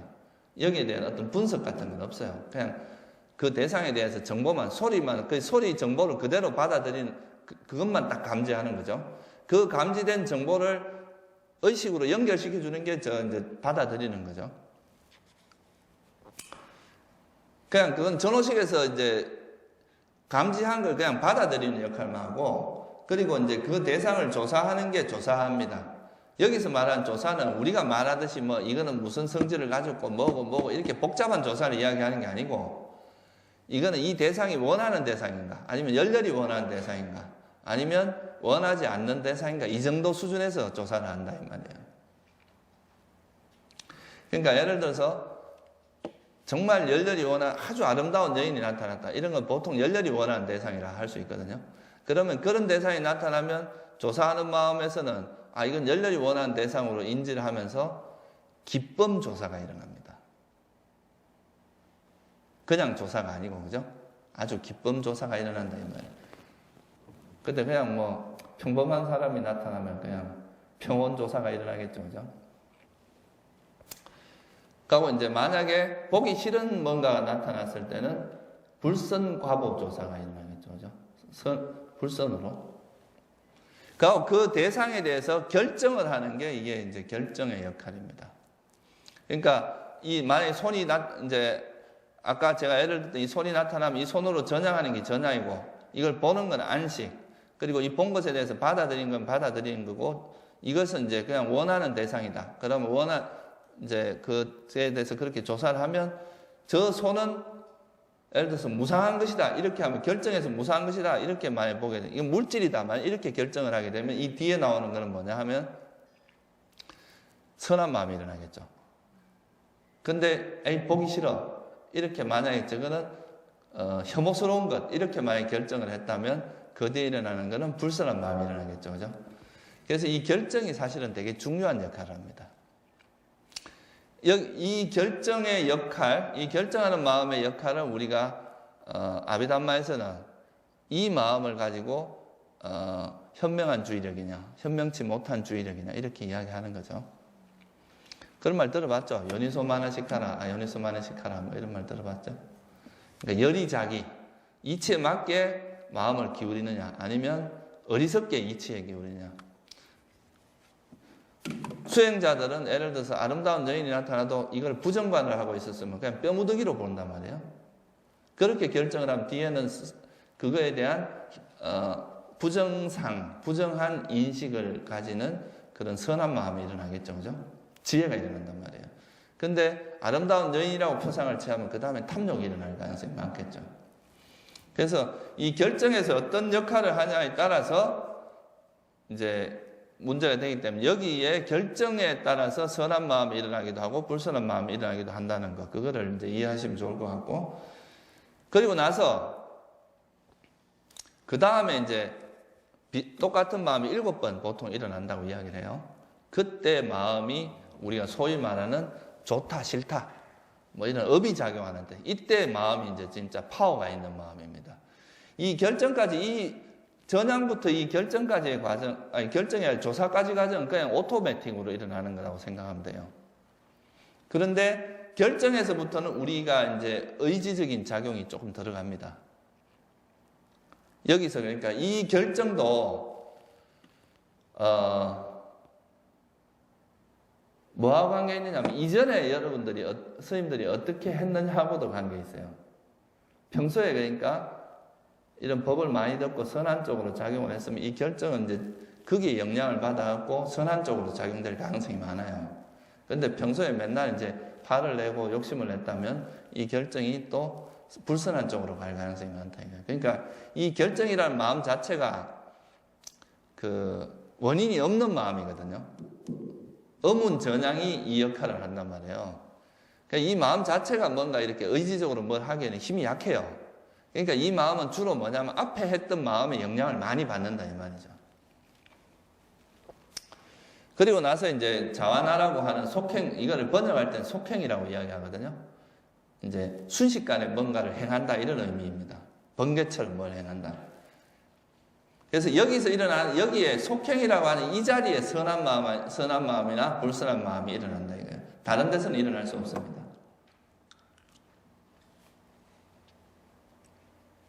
그래서 어떻게 보면 제일 중요한 마음이라고도 할 수 있어요. 우리가 이제 업이라는 게 여기서 형성되기 때문에. 그리고 이제 등록이라고 하는 건 지금 왜 등록으로 번역했는지 전 잘 모르겠어요. 이 영어에서 이제 레지스트레이션이라고 번역을 해가지고 아마 저걸 등록이라고 번역을 한 것 같은데, 원래 영어 이제 빨리 원어는 뭐냐면 따드란마랍니다. 따다란마나. 따드라는 말이 뭐냐면 뭐 이런 뜻이에요.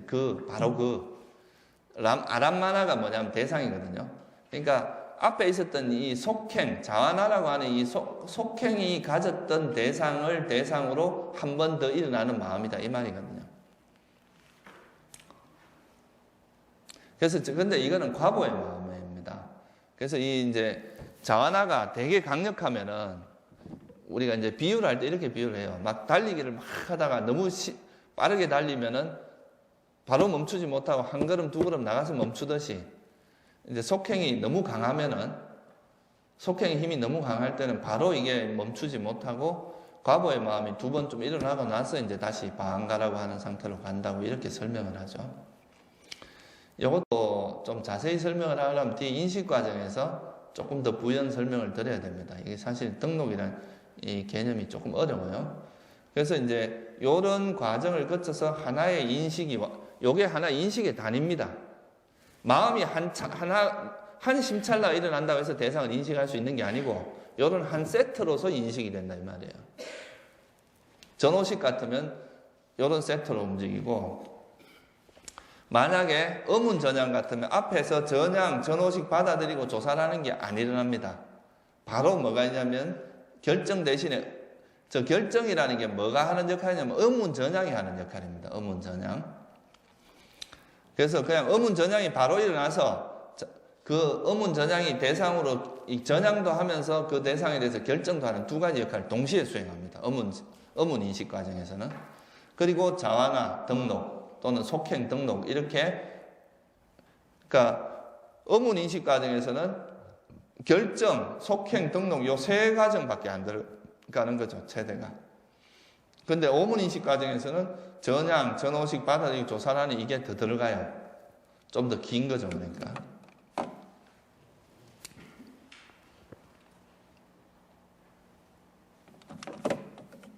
그러면 이 전향의 역할을 할 수 있는 것은 오문 전향 아니면 어문 전향. 전호식은 뭐 선한 가부 아니면 불선한 가부. 받아들이는 건 받아들이는 거. 조사도 선한 조사 아니면 불선한 조사. 결정 이거는 뭐가 하느냐 하면 어문 전향이 결정의 역할을 동시에 수행합니다. 어문 전향이라는 건 뭐냐 하면 우리가 전호식은 이렇게 소리가 들리면 이제 이 소리로 마음을 전향하는 게 오문 전향이잖아요. 그죠? 근데 우리 스님들이 마음속에 여러 생각들이 있는데 그 중에 하나로 이렇게 대상을 기울이는 게 업문 전향이에요. 내가 생각할 수 있는 게 많잖아요. 그죠? 그 중에서도 예를 들어서 이제 소리가 들렸다 그러면 이 소리로 전향을 해주는 게 업문 전향이라고 할 수 있죠. 그죠? 그렇죠. 그거는 이제 그 여러 대상 중에서 그 내가 마음을 기울이는 데 따라서 생각이 일어날 거 아니에요. 그죠? 우리가 이제 만약에 전호식으로부터 시작된 거면 그냥 그 형상으로부터 시작된 거면 형상이 대상이 돼요. 그냥 저절로. 그죠? 근데 만약에 그런 바깥에 이제 감각 대상이 없이 혼자 가만히 있다가 뭘 생각할 수도 있잖아요. 그럴 때는 자기가 기울이는 쪽으로 생각이 일어날 거 아니에요. 그 역할이 어문전향의 역할이라고 보면 됩니다.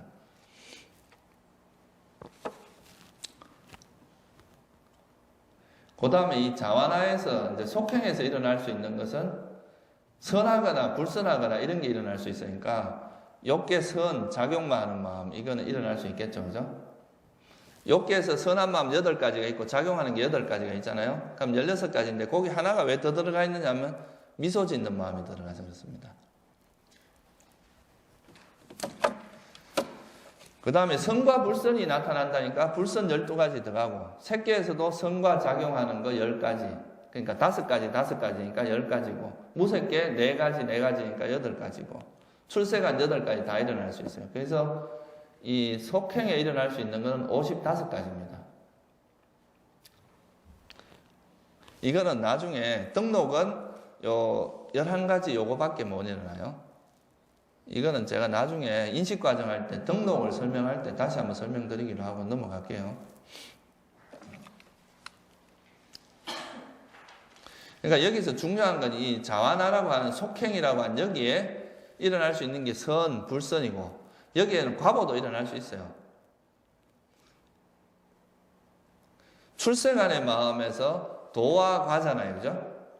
출생안은 수다원 도 그러니까 도가 4가지가 있고 과가 4가지가 있잖아요. 그죠? 도는 뭐예요? 선한 마음에 속하죠. 과는 뭐에 속해요? 과보의 마음에 속하잖아요. 그죠? 그러니까 도의 선한 마음의 과보가 과하란 말이에요. 그러니까 사실 자완하에서는 선도 일어날 수 있고 불선도 일어날 수 있고 과도 일어날 수 있고 과보도 일어날 수 있고 작용도 일어날 수 있고 다 일어날 수 있습니다. 근데 선과 불선이 일어날 수 있는 자리는 다른 데 없고 자완하밖에 못 일어나요. 조사 같은 데는 과보도 일어날 수 있잖아요. 그죠? 근데 이런 앞에 있는 이런 데서는 선한 마음이나 불선한 마음이 일어날 수는 없어요. 선한 마음과 불선한 마음이 일어날 수 있는 유일한 자리는 이 속행이라는 자리밖에 없습니다. 그만큼 속행이 중요하다는 이야기예요. 우리가 이제 보통 업을 짓는 건 다 이 속행에서 일어나는 거기 때문에 이것도 그냥 이런 이름만 익혀두세요. 이런 역할을 한다는 거. 나중에 우리가 인식 과정에 들어가면 이제 이 속행이 뭐라는 거에 대해서 좀 더 자세히 설명을 하고 등록도 더 자세히 설명을 하고 그래 하니까.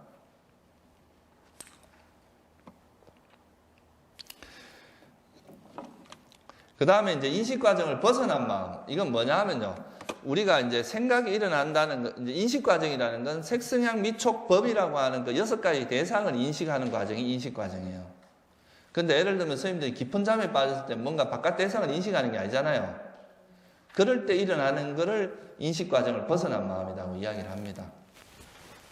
그러니까 우리가 마음 상태가 보면 어떤 대상을 인식했다가 중간에 이런 이제 그런 인식이 없는 상태로 갔다가 다시 또 인식이 일어났다 인식이 없는 상태로 갔다가 이게 이제 반복된다는 거죠. 마치 이렇게 막 이렇게 하다가 플랫 되다가 또 이렇게 하다가 가는 이런 것처럼 우리가 바깥의 대상을 인식하다가 잠잘 땐 또 아무 생각이 없잖아요. 또 우리 일상생활에서도 그래요. 뭔가 대상을 인식하다 약간 또 멍한 상태로 갔다가 또 인식하다 멍한 상태로 갔다 이런데 이 멍한 상태가 아니고 이거는 이런 마음 상태가 바로 잠재의식이라고 하는 마음 상태입니다. 빨리 여러분 방황가라 그래요. 방황가. 그리고 이런 마음 상태가 이 생에 최초로 일어나는 걸 재생연결식이라고 하고 제일 마지막에 일어나는 것을 죽음의 마음이라고 합니다. 그 사이에 일어나는 건 전부 잠재의식으로 표현합니다. 근데 이 재생연결식하고 잠재의식 죽음의 마음에 올 수 있는 건 이 19가지 마음의 형태밖에 없어요. 이것도 이제 좀 자세히 설명하려면 이야기가 길어지기 때문에 이거는 5장에서 이제 윤회를 이야기할 때 또 자세히 설명을 할 거예요. 그러니까 그때 가서 조금 더 다시 설명을 하기로 하고 넘어갈게요. 그러니까 이런 게 있다는 것만 한번 확인해 주세요.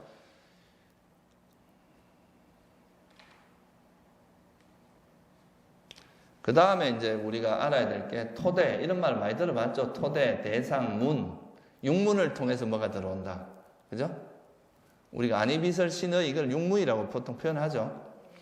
이 문이라는 표현은 뭐냐 하면 대상과 마음이 만나는 문의 역할을 한다는 의미예요. 눈은 이 형상과 안식이 만나는 장소잖아요. 그죠? 귀는 이제 소리와 이식이 만나는 장소고. 그런 의미에서 문이라고 하고. 토대는 뭐냐 하면 우리가 몸뚱아리가 있으면 마음이 일어나기 위해서는 그 물질적인 뭔가 지원 물질이 있어야 일어날 수 있습니다. 눈이 없으면 안식이 일어날 수 없잖아요. 그죠? 귀가 없으면 그런 물질을 뜻하는 것을 토대라고 이야기를 합니다. 저거는 마음이 일어나는 물질적인 어떤 베이스, 바탕을 우리가 토대라고 이야기하는 거죠. 그 다음에 이 대상은 그러니까 우리가 안이비설신이라고 하는 여섯 문에 들어올, 그러니까 형상이라는 건 귀를 통해서 들어올 수는 없잖아요. 그 각 대상마다 그 대상이 나타날 수 있는 문이 정해져 있습니다. 그죠? 그래서 이거는 이제 특히 이제 소리는 귀로 통해서, 냄새는 코, 맛은 입, 혀, 그리고 이제 이 감촉은 몸을 통해서 들어온다는 거죠. 그리고 이 법이라고 하는 것은 이제 그래서 색성, 향, 미, 촉, 이거는 이제 5 감각 대상으로 표현하죠, 보통. 이 5가지 감각 대상을 제외한 건 전부 법에 들어간다고 보시면 돼요. 그래서 아비담마에서 보면은 물질은 아직 공부를 안 했지만 물질은 이제 18가지로 분류를, 28가지로 분류를 합니다. 근데 그 중에 진짜 법은 18가지고, 10가지는 이제 그 추상적 물질이라 그래요. 사실 이건 이제 법이라고 하긴 어려워요. 개념의 범주에 들어가는데, 어쨌든 그 중에서 예를 들면 색성향 미촉은 대상이지만, 우리가 이제 안이비설 신이라고 하는 거는 전오식으로 볼 수 있는 게 아니죠. 그죠? 이거는 의식을 통해서 알 수 있는 거잖아요. 그러고 그걸 감성의 물질이라고 그러죠. 이 감성이라는 건 이제 대상을 감지하는 센서다 이 말이에요. 그 미세한 물질, 뭐 예를 들면 수대, 우리가 촉은 감촉이라고 하는 거는 이제 4대로 보면 지화풍을 감촉이라고 합니다. 우리가 이제 만졌을 때 단단하다, 부드럽다 이런 거는 지대에 속하고, 대상이 이제 움직이고 꿈틀꿈틀하고 이런 거는 풍대에 속합니다. 그리고 뜨겁고 차갑다는 건 화대에 속해요. 그러니까 우리가 이제 실제로 어떤 손으로 감각을 느낀다는 것은 지대, 화대, 풍대를 느끼는 거거든요. 엄밀하게 이야기를 하면. 근데 수대는 뭐냐 하면 이 대상이 흩어지지 않도록 묶어주는 힘이에요. 요즘 물리학으로 이야기하면은 지대는 뭐 일종의 질량 같은 거라고 할 수 있고, 그 다음에 화대는 온도라고 이야기하면 돼요. 그리고 풍대는 운동성이라고 보시면 돼요. 그리고 근데 이거 이제 수대는 뭐냐 하면 물질과 물질 사이를 묶어주는 힘이 있잖아요, 그죠? 인력이라고 그러죠. 물질 사이에 그런 힘이다 이거예요. 그러니까 물질이 있으면 그 물질이 흩어지지 않도록 이렇게 묶어주는 물질의 힘이 있단 말이에요. 그거를 이제 수대라 그러는데, 이거는 감촉을 통해서 알 수 있는 게 아니라 우리 의식을 통해서 알 수 있는 거예요. 그래서 그런 것도 미세한 물질에 들어갑니다. 그리고 마음이나 마음 부수는 당연히 의식의 대상이겠죠. 그죠? 이거는 전오식의 대상이 안 되겠죠. 그리고 열반, 이것도 당연히 의식의 대상이고, 개념, 우리가 상상하고 뭔가 추상적인 개념 같은 것도 눈으로 볼 수 있는 게 아니잖아요. 이건 의식으로 해결하는 거죠. 그래서 보통 일반적으로 전오식은 토대하고 문이 같습니다. 안이비설신이라는 게 토대의 역할, 물질적인 이제 그런 기반의 역할도 하고 대상, 그러니까 문의 역할도 하는데, 이 의식은 토대하고 문이 달라요. 문은 뭐냐 하면, 마음이 들어오는 문은 그냥 마음 상태, 그게 문이 되겠죠. 그죠? 우리가 예를 들어서 생각을 안 하고 이제 아까 말한 잠재의식이라고 하는 게 쭉 이어집니다. 대상이 없을 때는. 근데 이 잠재의식이 있다가 대상이 딱 들어오면 이 잠재의식이 딱 끊어지면서 여기서 또 인식이 일어나거든요. 그러니까 이 잠재의식을 보통 우리가 문이라고 표현을 해요. 이거 이제 방안가가 잠재의식이든 번역을 하면. 근데 그 마음이 일어나는데 물질적으로 지원해 주는 거는 아비담마에서는 심장 토대라고 봅니다. 이게 물질적으로 심장을 이야기하는 게 아니고 심장 안에 있는 피 속에 있는 이 물질이 있다 그래요. 심장 안에 있는 피 속에. 그래서 그게 이제 심장 토대라고 이야기하는 거죠. 그래서 이제 의식만이 달라요. 문하고 토대가. 나머지는 똑같습니다.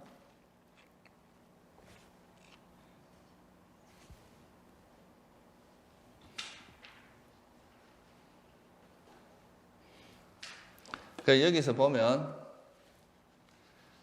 이 오문에서 일어날 수 있는 건 오문 전향 한 가지, 안식 두 가지. 그러니까 안문 인식 과정을 살펴보면 오문 전향이 있고 안식이 이제 선한 가부, 불선한 가부 두 가지가 있을 수 있죠. 받아들인 것도 선한 가부, 불선한 가부. 조사는 선한 거에서 이제 기쁨조사, 평온조사 두 가지가 있고, 불선한 거는 평온조사 한 가지, 어문 전향 한 가지. 속행은 뭐가 있을 수 있어요? 선한 마음 8가지, 작용 많은 거 8가지, 그 다음에 해로운 거 12가지, 미소 짓는 마음 한 가지, 이렇게 29가지가 있을 수 있죠.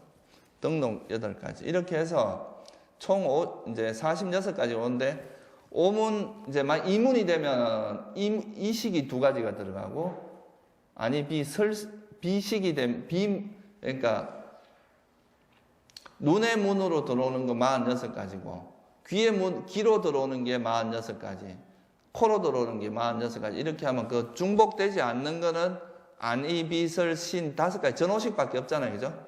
그러니까 거기 지금 안식은 2개 있으니까 비식, 설식, 신식, 이식 2가지, 비식 2가지, 설식 2가지, 신식 2가지 하면 8가지가 더 보태져야 되죠. 그죠? 그러니까 오문 전체로 일어날 수 있는 건 총 54가지다 이 말이에요. 저건 이제 위에 있는 건 안문만 이야기한 거잖아요. 그죠? 이문, 비문, 설문, 신문 이렇게 하면은 그 8가지가 더 보태지니까. 이거는 한번 선생님들이 한번 따져보세요. 뭐 왜 이렇게 숫자가 이렇게 됐는지. 이건 숙제로 남겨둘게요.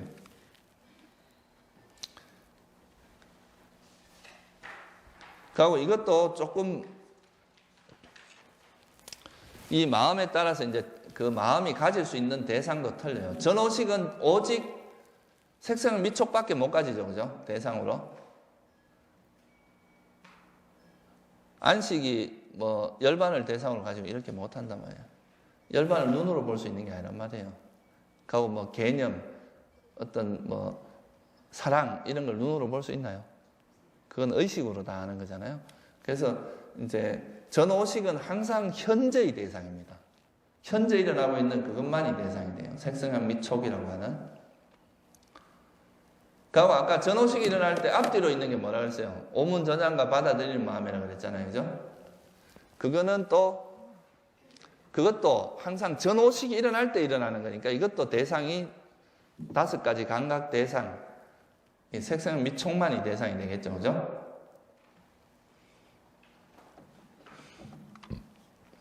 여기 보면 조사, 미소, 욕계, 가보의 마음 여기 나오는데 조사 세계하고 욕계, 가보 저게 뭐냐 하면 등록에 일어날 수 있는 마음입니다.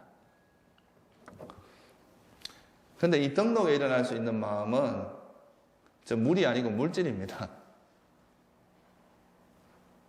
지금 물 28가지 되어 있는데 물이 아니고 물질이에요. 한자 빠진 거예요. 이거는 이제 여기 있는 욕계 마음 54가지하고 마음부수 52가지 물질 28가지를 우리가 뭐라고 하냐면 욕계 대상이라고 합니다. 저 세 가지를. 그래서 덕록이라고 하는 것은 반드시 욕계 대상이 대상이 될 때만 일어납니다. 그래서 이제 저렇게 표현된 거죠. 이것도 나중에 인식 과정에서 덕록 이야기할 때 조금 더 부연 설명을 드리기로 하겠습니다. 하여튼 그 정도로 알고 계세요. 그럼 미소 짓는 마음도 마찬가지로 욕계 대상에만 일어납니다. 개념에는 덕록이 일어나지 않아요. 개념을 대상으로. 항상 욕계 대상. 그 욕계 대상은 오른쪽에 있는 조금만을 욕계 대상이라고 하죠.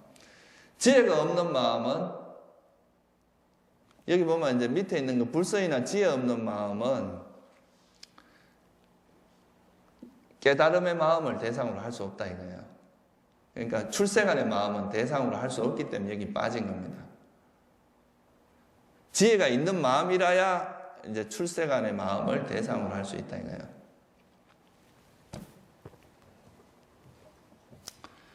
근데 아라한의 도와 가를 또 알 수 있는 건 아라한만이 알 수 있거든요.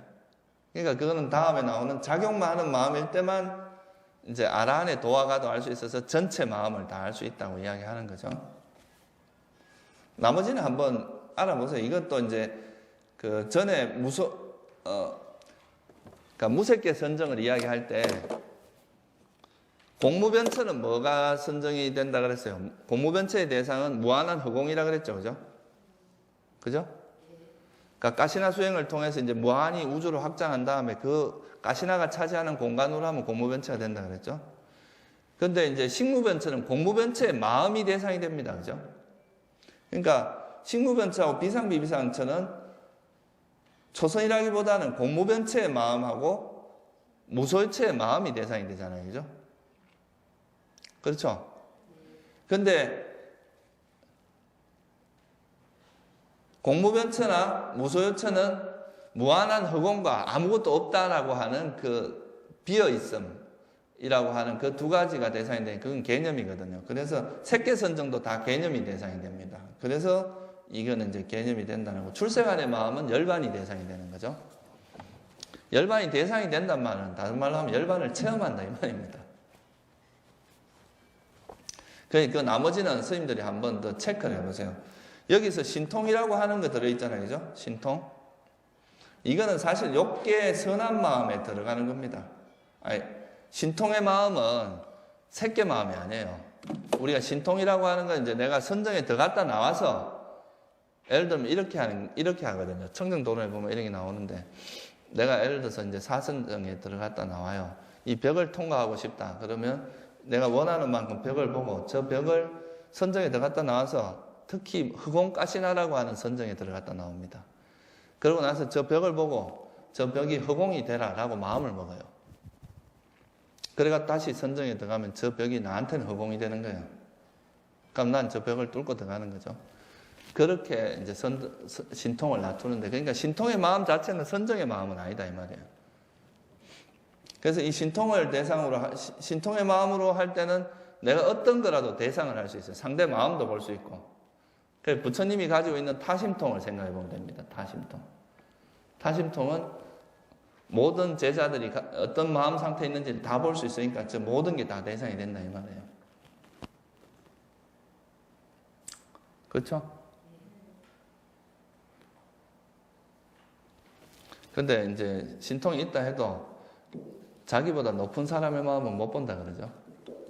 내가 수다원인데 사다함이나 아나함, 아라한의 마음은 볼 수 없다 그러죠. 그 마음의 정체를 모르니까 알 수가 없다는 거죠. 이 토대에서 이제 뭐 그냥 이거는 그냥 말로서 그냥 간단히 설명을 하고 마칠게요. 우리가 이제 전오식 같은 경우는 항상 토대가 뭐가 되겠어요? 안이비설신밖에 없겠죠, 그죠? 근데 의식 중에서는 의식이 일어나는 건 항상 심장토대라고 이야기를 했죠, 그죠? 근데 이 심장토대가 반드시 있어야 되는 게 있고, 있을 수도 있고 없을 수도 있는 마음도 있고, 아예 없는 마음도 있어요. 예를 들면 이제 무색계 만약에 스님들이 나중에 수행을 해서 무색계 선정에 죽을 때 무색계 선정에 들어서 무색계 삼매에 들어서 죽으면 다음 생에 무색계 세상 무색계 태어납니다. 무색계는 몸이 없는 세상이니까 그 무색계 과보의 마음은 이제 무색계 태어날 때 그게 이제 만약에 내가 죽을 때 무소유처에 들어서 죽었다 그러면 그 무소유처 과보의 마음으로 태어납니다. 그러니까 아까 말한 잠재의식, 방한가가 무소유처 과보의 마음이 되는 거죠. 그 무소유처의 과보의 마음은 그러면 심장토대가 있겠어요, 없겠어요? 그렇죠. 그거는 절대 심장토대라는 게 토대가 없는 마음, 토대가 없이 일어나는 유일한 마음이에요, 이게. 유일하다기보다 아예 이건 토대가 없어요. 무색계 과보의 마음은 그러니까 토대가 없는 거죠. 근데 예를 들어서 무색계 마음 같은 경우는 내가 만약 무색계 세상에서 무색계 마음에 무색계 삼매에 들었으면 토대가 있겠어요, 없겠어요?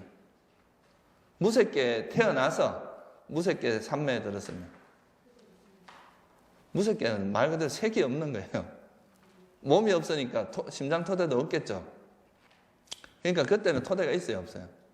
없겠죠. 근데 만약에 내가 욕계에서 무색계 삼매에 들었다. 그럴 땐 토대가 있겠죠. 그러니까 이거 왔다 갔다 한다 이 말이야. 있을 때도 있고 없을 때도 있고. 근데 성냄 같은 경우는 색계나 무색계는 성냄이 없어요. 성냄이라는 게 안 일어납니다. 그러니까 성냄이 일어나는 건 오직 욕계에서만 일어나요. 그러면 욕계에서 일어나면 반드시 심장 토대가 있겠죠, 그죠? 그러니까 그런 식으로 이제 여기 분류가 돼 있어요. 나머지 다 체크를 해보세요. 그러니까 이제 마음에 따라서 그 마음이 의지하는 토대가 있을 수도 있고 없을 수도 있다. 그런 식으로 설명이 되어 있는 겁니다. 그래서 이제 이 3장은 중요한 개념은 이제 토대라는 개념하고 이제 그런 문이라는 개념 다 아시는 건데 한번 정리를 하는 거죠. 대상, 특히 이 대상이라는 게 중요합니다. 마음이 일어날 때 이 대상이라는 게 없으면 일어날 수 없기 때문에 이 마음이 어떤 걸 대상으로 가지는지 이런 것도 한번 체크를 해보면 좋을 것 같고요. 그리고 이제 느낌, 뭐 원인 이런 거 이제 쭉 공부를 했습니다. 뭐 오늘은 이 정도로 하고 뭐 혹시 질문 있으시면 한번 해보세요. 그 안식이나 이식이라고 할 때 그러면 그 토대를 가지고 있는 그 식은 어디에 있는 겁니까? 식은 어디에 있는 건 아니고요. 예를 들면 이렇게 비유를 할 수 있어요. 이게 나무와 나무가 이렇게 부딪히면 불이 나잖아요, 그죠? 비비면. 그러면 그 불이 나무 안에 있다가 난 거예요, 아니면은 그 나무 속에 불이 있었던 겁니까? 부딪히는 걸 조건으로 해서 일어난 거잖아요. 작용이 일어난 거잖아요. 그런 것처럼 마음도 눈과 형상이 부딪히면서 그런 작용이 일어났다가 사라지는 거지. 이게 어디서 있는지 찾으라고 어디 있다 이렇게 말할 수는 없어요. 근데 그게 어떤 동일성을 가지고 유지가 되는 게 있잖아요. 그거는 또 뭐라고 하죠? 그러니까 그게 이제 나중에 우리가 설명하는 연기법인데요. 그러니까 앞에 마음이 일어났다가 사라지면서 뒤에 마음이 일어나는데, 그죠? 근데 이거는 그냥 작용이 일어났다가 사라져요. 또 새로운 마음이 일어났다가 사라지잖아요. 그러면 A라는 마음하고 뒤에 일어나는 B라는 마음은 전혀 다른 마음입니다. 그렇지만 A라는 마음하고 B라는 마음이 무관하지 않다 이거예요. 왜냐하면 A라는 마음은 의지해서 B라는 마음이 일어나기 때문에. 그래서 이게 이런 고리가 이제 마치 이제 비유를 할 때는 이제 여기 촛불이 있는데 이 촛불이 일어났다가 이제 불이 붙었다가 이 불이 일로 전달되면서 이쪽 불을 내고 이건 또 꺼지잖아요. 또 이게 일어나고 꺼지면서 또 이쪽으로 연결되고 이렇게 되는데 이 앞에 불이 없으면서 이 불이 일어날 수는 없잖아요. 그러니까 연관성은 있지만 이것이 또 같은 건 아니다. 이게 이제 연기에서 이야기하는 거죠. 그러니까 그 일관성이라고 하는 그 일관성, 뭔가 이제 동일성은 이런 연관성을 가지고 움직이기 때문에 나름대로의 동일성이 생기는 거고. 그렇지만 그럼에도 불구하고 이거는 계속 새로운 것이 계속 일어나고 사라지기 때문에 이것이 뭔가 하나로서 변하지 않는 실체가 있다고 말할 수는 없다. 그게 이제 연기에서 말하는 개념이죠. 그리고 그 우리가 마음을 느낄 때 그 마음이 아프다, 마음이 슬프다, 마음이 너무 아프다 이렇게 말할 때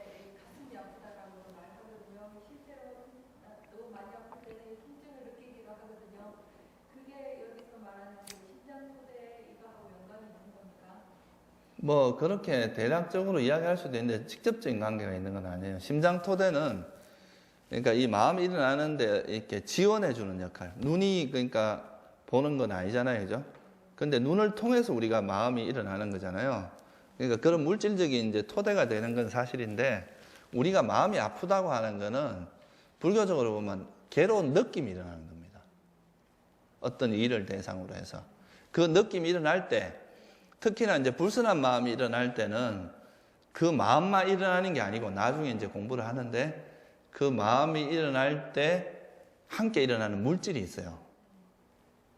그러니까 내 마음의 상태에 따라서 뭐 요즘 말로 하면 호르몬이 다릅니다. 분비되는. 우리가 보통 뭐 화가 날 때 이 침이 독과 마찬가지로 아주 그 독성이 강하다 그러잖아요.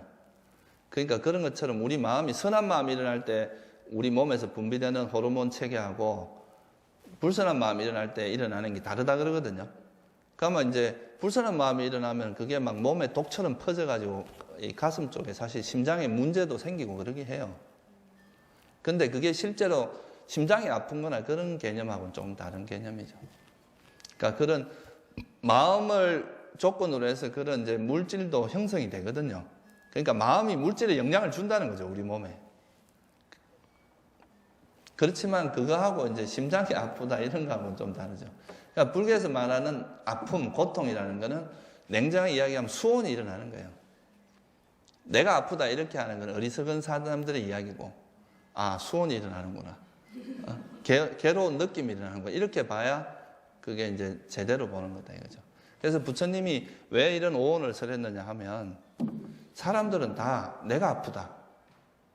내 몸이 아프다. 내가 고통스럽다. 내가 걸어간다. 이렇게 생각하는 거예요. 근데 부처님 보기에는 그냥 수상행식의 작용이 일어났다가 사라지는 거예요. 색수상행식이라고 하는 오온의 작용이. 근데 그걸 우리가 개념적으로 나라고 생각할 뿐이라는 거죠. 그래서 거기로부터 벗어나기 위해서 이런 이제 이렇게 형성돼 이미 굳어져 버린 이 내가 그러니까 나라고 생각하는 그 내용을 자꾸 들여다보니까 아, 이거 나라고 생각하는 건 들여다보니까 오온이고 또 오온은 들여다보니까 이런 법들의 모임이고 이 법들은 보니까 생멸 변하더라 이거예요. 그렇게 보면 아, 내가 나라고 하는 게 실제 별로 실체도 없고 그냥 변화의 과정에 있는 하나의 현상들이구나. 이렇게 보면 내가 나라는 것에 대한 집착이 멀어지는 거죠. 그런 목적으로 사실은 이 아비담마를 공부하는 거예요. 그러면 고통이 실제로 느끼는 거는 그 호르몬의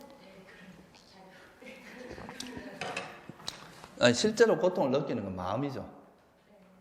근데 이제 그 마음이 일어날 때 또 그게 어떤 육체적인 반응도 동반하기 때문에 그 반응이 다시 육체적인 고통으로 그러니까 신식의 작용을 일어나게 하면서 그게 또 새로운 고통을 만들어내고 그렇게 악순환이 일어나는 거라고 볼 수 있죠.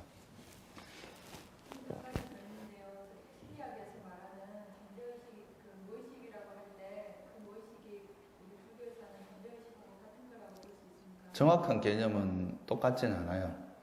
근데 이제 좀 유사한 측면은 있습니다. 잠재의식이라고 하는 아까 말한 그 바한가라고 하는 거기도 전생업이 그 관련이 되어 있거든요.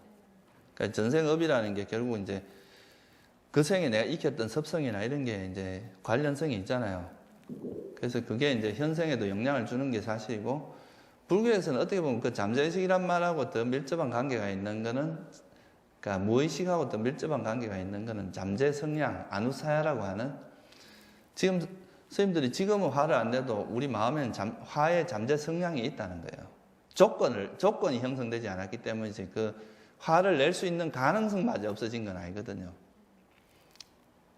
그런 거를 이제 대성으로 오면서 그걸 유식하기 위해서는 그거를 아리아식이라는 걸로 이렇게 여기에 이런 잠재적인 성향들이 다 저장이 돼 있다 이렇게 이제 표현을 한 거고, 또 그렇게 표현을 하면 사람들이 또 아리아식을 자아로 착각을 하거든요. 그래서 초기 불교에서는 아예 그런 개념 자체를 안 만들어요. 그래서 그냥 그걸 아누사야, 잠재 성량이다 그렇게만 설명을 하는 거죠. 잠재의식이라고 하는 무의식이라고 하는 게 분명히 있어요. 우리가 드러나는 건 되게 일부입니다, 일부. 실제 우리가 과거 오랜 전생부터 익혀오던 습성은 지금 그런 조건을 안 만나서 드러나지 않았기 때문이지, 그 잠재되어 있는 그런 성향들, 자기 경향성이 있거든요. 그런 경향성마저 완전히 깨져야 사실 아라한이 될 수 있어요. 그거는 쉽지 않아요. 그러려면 이제 자기 마음 상태를 아주 깊숙이 들여다봐야 돼요. 처음에는 이제 거친 게 드러나고 가면 갈수록 점점 미세한 게 드러나는데, 그걸 그렇게 깊이 들어갈 수 있는 그 파워가 뭐냐 하면 그 삼매력이거든요. 삼매의 힘이 있어야 그렇게 깊이 들어갈 수 있어요. 안 그러면 그냥 표면적인 거에만 노는 거죠.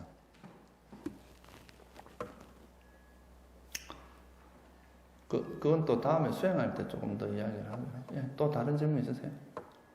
느낌 관찰을 남방 쪽에서는 어느 정도까지 이렇게 가정하에서 수행을 하는지 궁금합니다. 느낌이 실제화시키는 거거든요.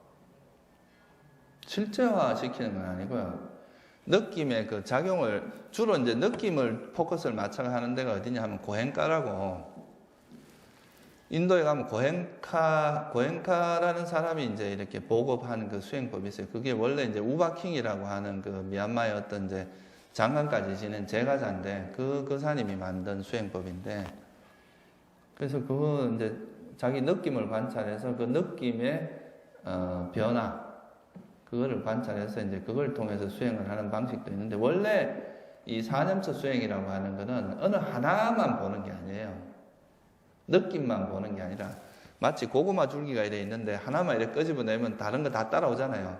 느낌을 관찰하다 보면 그걸 통해서 이제 마음도 관찰되고 또 그에 따라오는 법도 관찰되고, 그래서 신수신법, 물질이나 다 동시라기보다 그걸 통해서 다 하나하나 알아지거든요.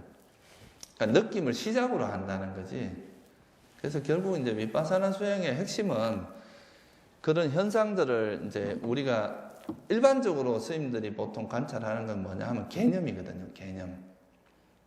그냥 머리로 생각하는 건데, 이 법이라고 하는 건 실제 작용이에요. 내가 예를 들어서 뭐 누구 보기 싫은 사람 만나면 탁 욱하고 올라오는 이 마음의 작용, 이게 실제 작용이거든요. 이런 작용들은 딱 그 상황에서 일어났다 상황이 사라지면 또 사라지거든. 그게 법의 성질이에요. 법이라는 것은 관찰하면 항상 일어났다가 사라지는 그런 성질을 갖고 있어요.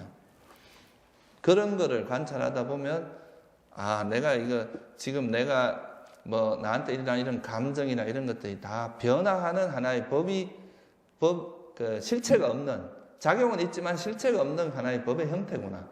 이렇게만 생각을 하면 거기에 대해서 내가 막 붙들고 이건 내 거야, 내 감정, 내 거, 이런 거 붙들고 있던 게 탁 나아지거든요. 그렇게 되도록 하는 게 다 윗바사나 수행입니다. 그러니까 그 느낌을 관찰하는 것도 그 프로세스는 똑같아요. 고행가 그분이 그 수행법을 이렇게 해놓은 그것이 윗바사나 수행하고 비슷한 거예요. 뭐 저는 사실 그걸 내가 해보진 않아서, 그러니까 이야기만 들었죠. 제가 직접 해보진 않았는데 아마 그 정도만 가지고는 그 깊이 있는 수행을 하기는 좀 어려울 거예요. 예, 그게 초심자한테는 상당히 효과적인 면이 있다고 내 들었어요. 근데 그래서 좀 오래 한 사람들은 항상 그게 이제 좀 한계가 있다는 거를 느끼거든요. 그러니까 나중에 이제 수행에 대해서 이야기할 때 제가 뭐 한번 설명을 드리겠지만, 수행은 결국은 아까 말했듯이 우리가 법이라는 것도 지금 거친 게 이래 사라지면 또 더 미세한 게 나타나고 하는데, 그게 정말 마음 깊숙한 곳에 있는 그런 잠재 성향이나 이런 것까지 보려면은 파워가 있어야 돼요. 강한 사마디 힘이 있어야 볼 수 있습니다. 처음이 집중력이라고. 집중하고는 조금 개념이 다른데요. 그 집중하고도 뭐 관계가 없는 건 아니에요. 근데 그거는 이제 더 정확히 이야기하면 철저히 번뇌가 버려진 상태라고 보시면 돼요. 우리 마음에서 어떤 욕망이나 이런 게 완전히 버려져서 마음이 아주 깨끗하고 고요해진 그런 상태거든요. 그러니까 다른 거에 대한 일체 그 어떤 자기 사념이나 이런 게 개입될 수 없는 그런 상태가 돼야 말 그대로 법을 있는 그대로 보거든. 안 그러면 자기 감정이나 자기가 보고 싶은 걸 보고 싶어 하는 거예요, 사람들은. 대부분 그래요. 불교를 공부할 때도 자기 마음에 드는 건 받아들이고 마음에 안 들면 안 받아들이고 이렇게 하거든. 그거는 진리를 보는 게 아니에요. 자기 그 업을 통해서 보는 거거든, 그거는. 그런 게 완전히 배제된 상태에서 볼 수 있어야 돼요, 그게. 그렇게 하기 위해서는 일단 우리 마음에 이제 그런 좋아하고 싫어하는 마음이 철저히 놓아진 상태. 그게 선정 상태거든요.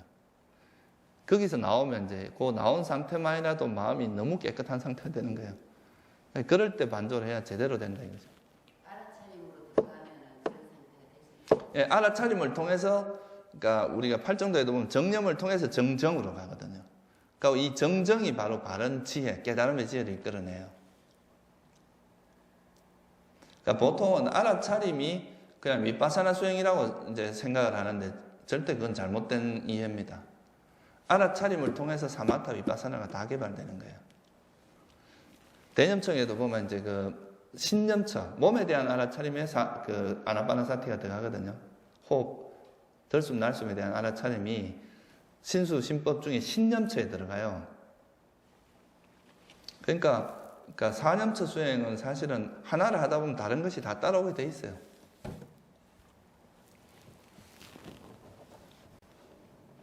어느 분께서 미얀마에서 아랑화를 인가받았다는 얘기를 그건 뭐- 아랑화에 대한 그건 그 사람 이야기겠죠. 그러니까 진짜 자기가 미얀마에는 인가 제도가 없어요. 일단 첫째. 그리고 진짜 자기가 아란이 된 사람은 자기가 아란이다 그런 소리 안 합니다. 절대. 그거는 그런 소리를 하는 건 자기를 드러내려고 하는 건데 그런 이야기를 한다는 것은 이제 아직도 자만이 남아있는 거잖아요. 내라는 게. 그리고 제가 알기로는 아직 미얀마에서는 누구나 자타가 인정하는 그런 아란이 없다고 알고 있어요. 근데 어디서 인가를 받아요? 그리고 미얀마에서는 인가 제도 자체가 없어요. 그러니까 그거는 본인이 안다 그러지 인가를 할 수 있는 사람은 부처님밖에 없다고 보거든요. 부처님은 타심통이 확실하기 때문에 너는 뭐다 이야기할 수 있는데 후대 제자들은 그런 게 없기 때문에 그냥 뭐 서로가 이렇게 짐작할 뿐이지 100% 그렇게 정확하게 이야기할 수 없다. 그래서 인가 제도 자체가 없어요. 미얀마에서는. 뭐 어느 절에 가면 뭐 아라한이 수두룩하다고 뭐 그러더라고. 근데 아라한이 그래 쉬운 게 아닙니다.